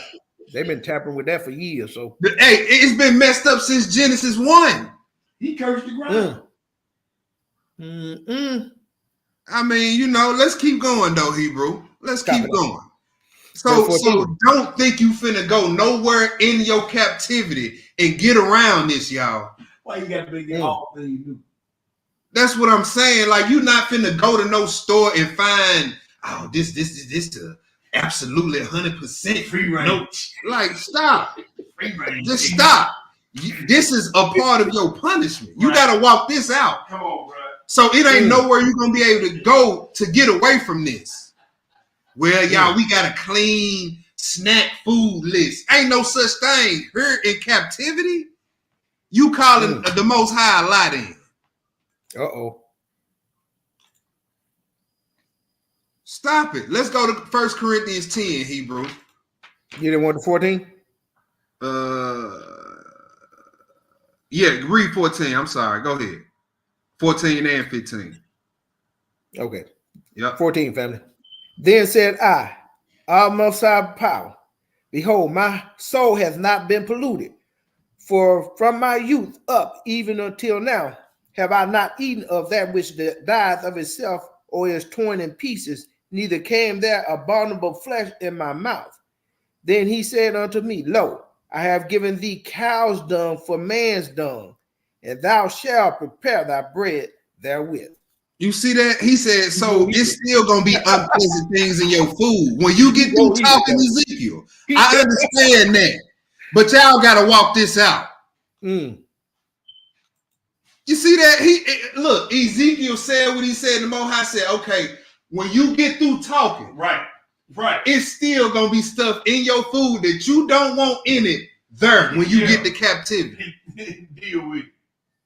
And you got to deal with it. Yes, sir. If it was a way to pull what Bruce is trying to pull today, he would have let Ezekiel get away with it. Right. He didn't let him get away with it. He didn't let him get away with it. He said, look, you still gonna eat it. You still gonna eat some boo-boo. And we still eating boo-boo. Yes, sir. So whether you subscribe to Genesis 1 and 29 or Leviticus 11, your bread is defiled among the Gentiles. That's it. That's it. 1 Corinthians 10, Hebrew. 1 Corinthians 10. If y'all understand that, put some sevens. If you truly understand what we just read, put some sevens up in this room.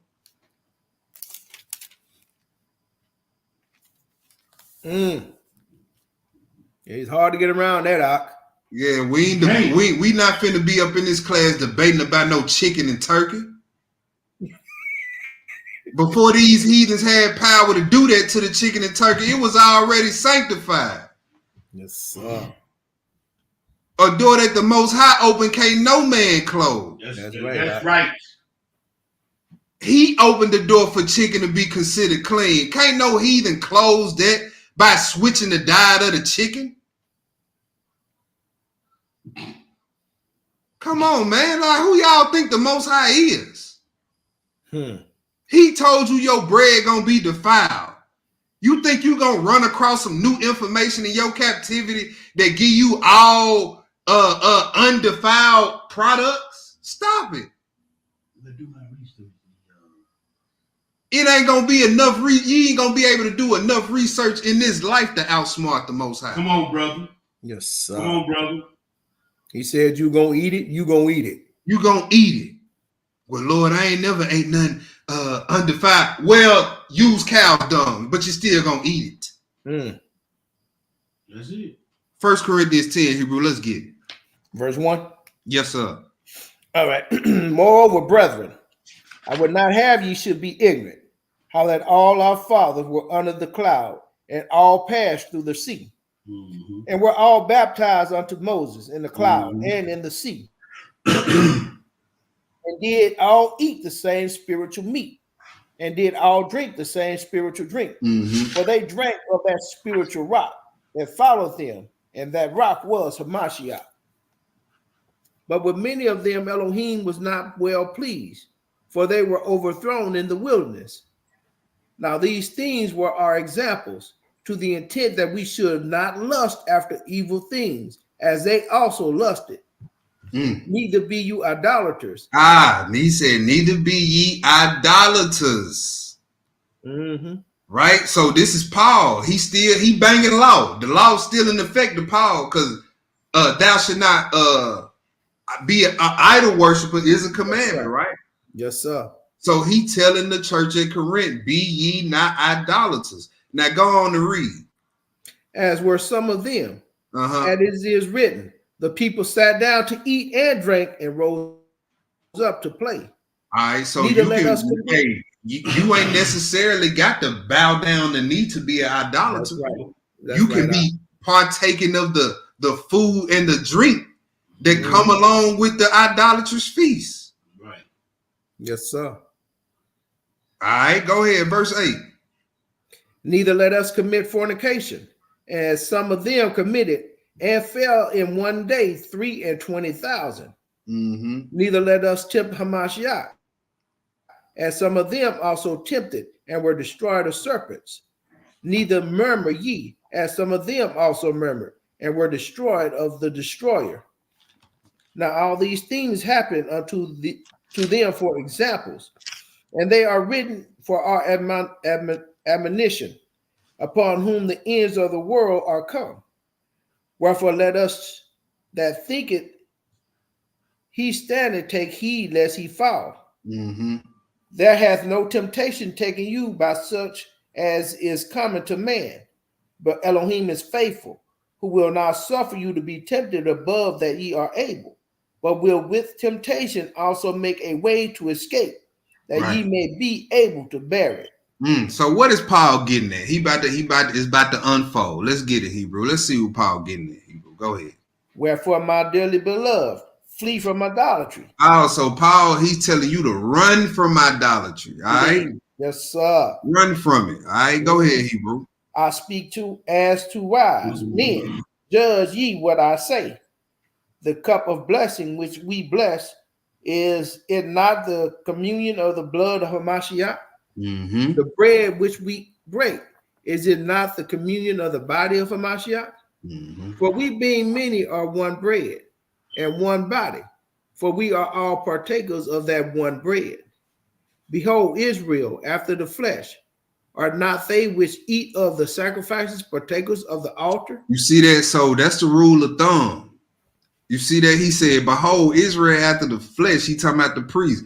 Are they which eat of the sacrifices partakers of the altar? So he's saying, look, if you eat of the sacrifices of a God, then you are part of the worship. Yes, sir. So if you go to if you go to a Christmas party, right? And let's just say they got chicken wings at the Christmas party, that's a clean food. But that chicken is unclean because that's food dedicated to an idol, to the idol of Christmas. Yes, sir. Yes, sir.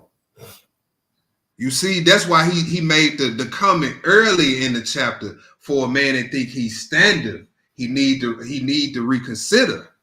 Because you may think because that's chicken that food is lawful, but that's at a Christmas party. Right. You see, so if you eat of the sacrifices, you partake of the altar, or at the altar, that's where you worship it, right? Mm-hmm. So if you partake of the food, you partake of the worship. That's what Paul, that's the rule of thumb. Go ahead, Hebrew. Verse 19. Mm-hmm. What say I then? That the idol is anything, or that which is offered in sacrifice to idols is anything? Mm-hmm. But I say that the things which the Gentiles sacrifice, they sacrifice to devils, and not to Elohim. And I would not that you should have fellowship with devils. Go ahead. So this was the whole. So the topic right here in this 1 Corinthians 10 is, one is idolatry, and two is, so now that they in captivity, these Corinthians, these are Israelites in Corinth in captivity, right? So now they not in charge of their food, just like he was trying to break it down to Ezekiel in his time. So what was going on was, now that we are in our captivity and the earth is given into the hand of the wicked, right? The people in charge of our food, that's in charge of the meat markets, they sacrificing the meat to other gods before it comes to the meat market. So Paul, do we buy the meat or not? Right. It's a good question, though. That's a good question. So now Paul get to running down, look, flee idolatry. Don't be idolatry. If you partake in the sacrifice, you are the altar. So so basically he's saying, look, if it's meat, clean meat at an idolatrous feast, not only heck no, don't eat it. That's idolatry. Right. He said, because we drink of one cup and we eat off one table. Keep reading, Hebrew. Verse 21. Yeah. You cannot drink the cup of the Most High and the cup of devils. You cannot be partakers of the Most High's table and of the table of devils. Do we provoke the Most High to jealousy? Are we stronger than he? All things are lawful for me. See that? He said, all things are lawful for me. Now, he was just talking about keeping the law, flee from idolatry, right? So we know he ain't talking about all things, including unlawful things. Right. He let you know all things within the law are lawful for me, right? Go ahead. But all things that are not expedient. He said, but all things ain't expedient for me. Right? If I know I got digestive problems, even though I know he sanctified beef is clean, the cow is clean, I probably need to stay away from that. It's lawful for me to eat, but it may not be expedient considering my digestive condition. Right. You see what I'm saying? Go ahead, Hebrew. All things are lawful for me, but all things edify not. Right. Go ahead. Let no man seek his own, but every man another's wealth. Yep. Whatsoever is sold in the shambles. Let's stop right there. Stop right there, Hebrew. Let's look up shambles. Let's see what shambles is. Whatever sold in the shambles. What is that? Look, a place where meat and other articles of food are sold. Meat market, right? So Paul's saying, look, whatever is sold in the meat market, go ahead. He said, that eat, asking no questions. Yeah. For conscience sake. Yes, sir. So y'all, what Paul is saying is, if it says chicken and you can look on the package and read 100% chicken, get the chicken and get out the store. He said, ask no questions for conscience sake. If it say 100% lamb on the package, you can read the ingredient and it don't say lamb with pork casing. Now, if you look at that and it say that, yeah, put it back. Right. But if it say 100% lamb and nothing else, get the lamb and get out the store for your conscience sake. Right. So you won't be in there, hey man, is this really all lamb now? Because I heard they've been, and then I heard they've been doing this to the chicken too. and now your conscience is messed up, and now your conscience is looking at something the Most High done sanctified as something unclean. So for your conscience sake, whatever is sold in the shambles in the meat markets that you eat, if it say chicken, get your chicken. If it say beef, get your beef. If it say beef, beef sausage and pork casing, leave it right there. Don't touch it. Yes, sir. Yes, sir. If it say 80% ground beef, 20% ground pork, leave it there. Go get the 100% ground beef. Yes, sir. All right, go ahead, Hebrew. Verse 26. Verse 26. For the earth is the most high, and the fullness thereof. I'm glad you put it like that. That's exactly why he's saying for conscience sake. Because you will talk yourself into not buying nothing. That's the perfect way to put it. What he just said. Yeah, everything. Yeah. You be lean around here. Yeah. Go ahead, Hebrew. Verse 26. For the earth is the most high, and the fullness thereof. If Verse 27. If any of them that believe not bid you to a feast, and ye be disposed to go. Yeah. Whatsoever is set before you, eat, asking no question for conscience sake. Okay, verse 27. Let's break this down. It says, if any of them that believe not. That's one of the first keys. Let's deal with that. Now, those who believe not ain't necessarily got to be idolaters. Right. These could be somebody who actually is on the fence, right? They know this could be somebody who know what you about. They invite you over to a feast. It's just a dinner. They invite you over to dinner. They say, hey, Akizaz, man, I want to invite you over. We throwing some stuff on the grill, man. It's pork free, bro. We know you don't do that. We ain't throwing none of that on the grill, bro. We got good burgers over here. We got beef hot dogs. We got lamb chops, and we got some chicken wings, bro. Go on, come over. Right. That's the first key. Right. Dispose is the second key. So you didn't thought about this. That means you didn't contemplate this. You like, yeah. They you know what I'm saying? They making concessions for me. Ain't no pork. I'm going. Yeah. It says whatever is set before you that you eat. That's right. Asking no questions for conscience sake. Right. Go ahead, Hebrew. Now read verse 28. Okay. But if any man say unto you, this is offered in sacrifice unto idols. For this is different. See, this is different. Now, this is a totally different call.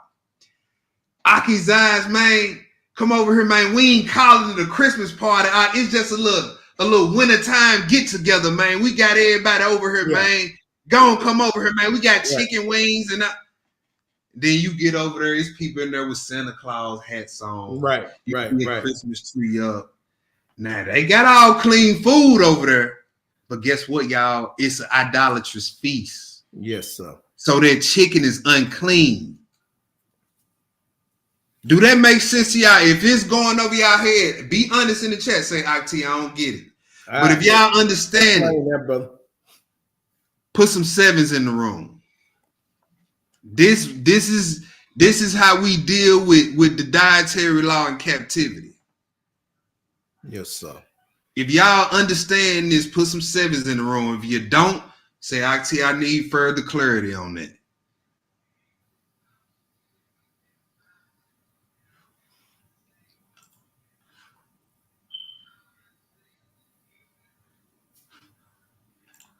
All right, it look like we good. We good, Hebrew.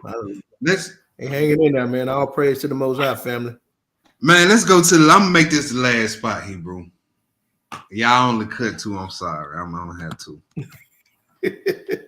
Let's go to Mark 10. Let's go to Mark 10, 14 through 18. I know y'all and they want to hear that. I'm sorry. I know y'all didn't want to hear that. I'm gonna have to cut Romans 14, which I really do not want to cut that one. Matter of fact, let's make that one the last one. Let's make Romans 14 the last one. Howard Brown trying to shake it by eat. Bro, you already know Howard. You know, hey. So look, already know Howard they try to. The only one we cutting is the mother and seven sons. Right, y'all. right. That's the only one we gonna cut. We gonna cut that one. I'm sorry, y'all. We gonna cut that one. And the only reason I'm cutting that with y'all because we read that in a lot of classes. Yeah, we read that in a lot of classes. I know y'all want to. I know y'all. I promise. I know y'all. But this almost 11 o'clock. I appreciate y'all for hanging with me this long. Bro. Yes, sir. Hallelujah. Yeah. Hey, we did eat all of it since we just left one little corner. One little crumb on the plate. That's it. One little corner of bread, huh? That's it. Let's do Romans 14. Now, what's going on in Romans 14, y'all, is you had a bunch of brews that was split because they like, all right, since now these heathens doing all this to the meat and the shambles, we just gonna stick with the herbs. Mm-hmm. Because now even the clean meat becoming unclean. So they started, you had brews believing that now you can't even eat the clean meats, just eat the veggies. So you had one group that subscribed to Genesis 1, and then the other half, they like, man, look, I'm Genesis 1 and Leviticus 11. I'm still eating the clean meat too. Then they were butting heads, right? So Paul is addressing this. This is what Paul is addressing. Hey, Sister Laura, I actually got something coming on the holidays. We got something coming on the holidays. Yeah. All right. So that's gonna be a BTTB lesson as well. So let's do this Romans 14, y'all, and get up out of here, Hebrew. Go ahead. All right. So verse 1, family. Him that is weak in the faith receive ye, but not to doubtful dispensations. For one believeth that he may eat all things. Another who is weak eateth herbs. You see that for one believer he may eat all things. That's Genesis 1 and Leviticus 11. That's the all things. All right. It says, and another who is weak eateth herbs. Why is the one who eateth herbs weak? Because he look at his captivity. He know what the heathens doing to the meat, changing the diets of the animals, and he like, man, look, now the chicken unclean. Now the beef unclean. Look how big these cows are, these steroid cows. So his understanding, him not understanding that even before that it was sanctified, his understanding is weak. Right? Go ahead. Verse 3, Hebrew. Let not him that eateth despise him that eateth not. And let not him which eateth not judge him that eateth. That's right. I'm sorry. For Elohim hath received him. Who art thou that judgest another man's servant? To his own master he standeth or falleth. Yea, he shall be holden up, for Elohim is able to make him stand. One man esteemeth one day above another. Right. Another esteemeth every day alike. Every man is fully persuaded in his own mind. You see that? So basically in verse 5, Paul saying, look, when it come to debates amongst us as believers, and it's debate among some lawful versus lawful, y'all, it's a matter of conscience. It ain't right or wrong at that point. Right. Because y'all both arguing about the law. One of y'all arguing about Leviticus 11 and the other arguing about Genesis 1:29. He gave them to us both. Right. He said, so when it comes to stuff like this, y'all, it's a matter of conscience. Do you want to partake in it or not? No harm, no foul if you do or don't. Just like the new moon. Some brews acknowledge it, some brews don't. It's a matter of conscience. Just like some of our civil days, dedication. Purim, some brews do it, some brews don't. Some brews esteem the day of Purim above another than the next brew. Yeah. Right? Verse 6, Hebrew. Go ahead. He that regardeth the day regardeth it unto the Most High. That's and right. And he that regardeth not the day to the Most High, he does not regard it.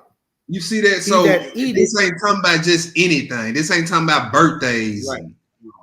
It gotta be, it gotta be something you can regard to the Most High as something that he would accept. The Most High ain't got no problem with you not eating the clean meats. He ain't got no problem with that. He got a problem with you eating the unclean meats. That's right. But if you stay away from chicken, turkey, beef, and just eat the herbs and vegetables, he ain't got no problem with that. Go ahead, bro. He that eateth to the Most High, for he giveth Elohim thanks. And he that eateth not to the Most High, he eateth not, and giveth thanks, and giveth the Most High thanks. So whenever it comes to these matters of conscience, when it comes to law versus law, whatever side you on, make sure you can honor the Most High with whatever you're doing. Yes, sir. That's what Paul's saying. And make sure it's lawful that you're trying to honor the Most. Don't be talking about you keeping Thanksgiving and keeping it to the Most High. Exactly, because that ain't what he's talking about. Right, go ahead, bro. For none of us liveth to himself, and no man died to himself. For whether we live unto the Most High. And whether we die unto the Most High. Whether we live, therefore, or die, we are the Most High's. For to this end Hamashiach both died and rose and revived, that he might be the Most High, or the Lord, both of the dead and living. But why dost thou judge thy brother? Or why dost thou set at naught thy brother? Yeah. For we shall all stand before the judgment seat of Hamashiach. When it comes to matters of law versus law, y'all, we shouldn't be setting our brother at naught. Right. Because it ain't no right or wrong. Right. It's like just what you know what I'm saying? What fits your lifestyle better? Yeah. Go ahead, bro. Verse 11. For it is written, as I live, said the Most High, every knee shall bow to me, and every tongue shall confess to Elohim. So then, every one of us shall give account of himself to Elohim. Let us not therefore judge one another anymore, but judge this rather, that no man put a stumbling block or an occasion to fall in his brother's way. That's the most important thing right there. Yes, whether you Genesis 1:29, Leviticus 11. Right. Don't let neither one be a stumbling block. If you know that brother can't stand the smell of flesh and he been on the veggies in Genesis 1:29 for the last 5 years, because it's lawful to eat lamb, don't go around that brother. Right.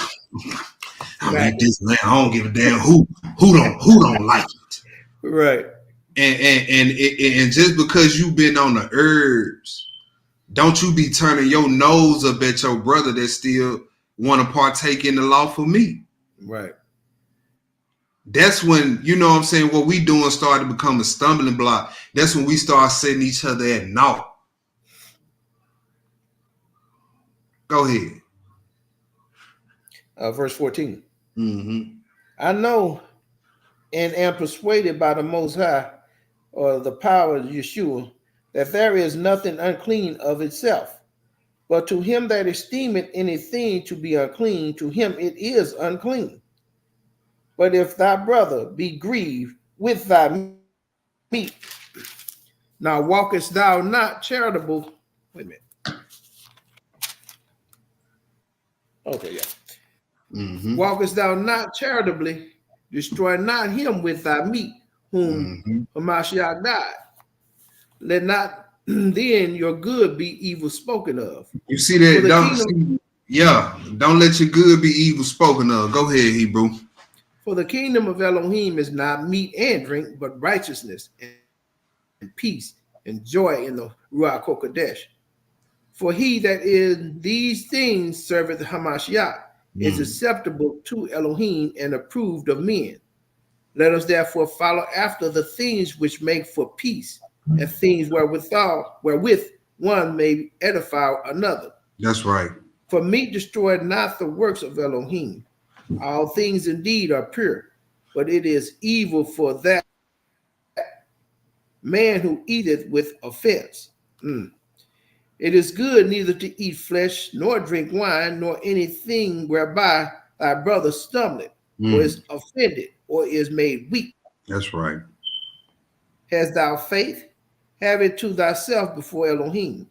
Happy is he that commendeth not himself in that which things which he alloweth. You see what he said? He said, look, Paul, like, look, you got faith in what you doing. If you think that the clean meats now, you ain't supposed to be eating them because of what these heathens doing. He said, look, have that faith to yourself before God. Don't try to put that off on your brothers. That's right. Yeah. He said, have it to thyself before Yah. Mm. If that's how you feel, but understand how you feel does not change what the Most High done already put in place. Right. Yes, sir. Just have it to yourself before the Most High. Just say, well, Most High, this is how I personally feel. And this is how I'm going to operate within the confines of my own house and my space. Right. Yes, sir. It out. But don't you hop on YouTube, yeah, this chicken and this turkey, and y'all niggas still eating it, and y'all wicked, and y'all eat unclean foods. Nah, man. Mm. Now you causing your brother to stumble by that which you eat and drink. Mm. Go ahead, bro. Verse 23. And he that doubted is damned if he eat, because he eateth not of faith. For whatsoever is not of faith is sin. And that's the lesson. Sorry, I gotta cut the mother and seven sons. Hey, but if you want to see me read the mother and seven sons, just donate $10.99. But no, I'm playing, y'all. But yeah, write that down, y'all. Second Maccabees 7. Go read that. But yeah, that's the class, y'all. BTTB, the Law of Spiritual Dietary Edition. I hope somebody got some understanding. Hallelujah, brother. Most High. Yes, sir. Excellent edification, excellent glorification of the Most High in His words. We will thank the brothers for doing an excellent job on this lesson, this class. Hope everybody got something out of it they can use going forward. We pray that the Most High continue to open up your understanding and not only open your understanding, but give you the boldness and the courage to walk therein. We will be in class tomorrow at the Home 2 Suites in Olive Branch, Mississippi. See, well, you can't get. That's all right. It's in Olive Branch, Mississippi. It's the Home 2 Suites, and I think it's. Hold on 1 second, family. Let me get this pulled up in the room. I ain't gonna get it pulled up in the room, but I'll tell you all the information. Let's see what we got here. Yeah, we're gonna be at Home 2 Suites in Olive Branch, Mississippi. And that address is 45 I think, Lodging Lane. But class will start at, well, we're going to start setting up around 12. So we usually start at 1, but we're going to start setting up around 12. Hopefully we can go in and get started. So we will be having a few little eats. As my brother Abnon would say, we're going to have a few little eats tomorrow. The sisters got together. They're going to be bringing some food tomorrow afternoon. So come out and join us at the Home 2 Suites in Olive Branch. 12 p.m. tomorrow. We'll be there from 12 p.m. to 4. Got another, hopefully have another powerful lesson for y'all tomorrow. Be myself and Brother Yacob bringing the word tomorrow afternoon. Get ready for the feast days. Feast days coming up next month, y'all. We got trumpets, we got atonement, we got tabernacle, we got the 8th day.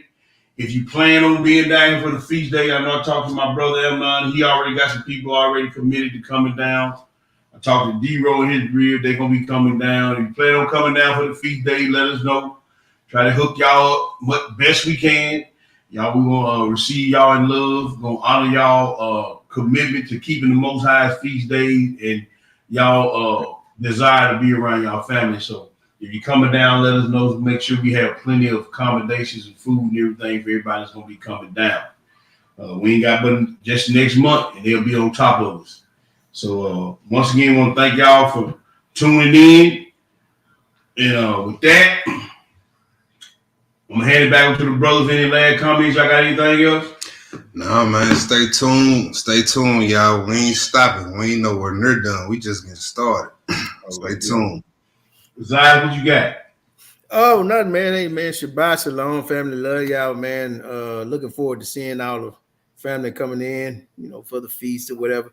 And I got something for you, young lion. The rib made some red beans and rice, man. So I don't know. Praises.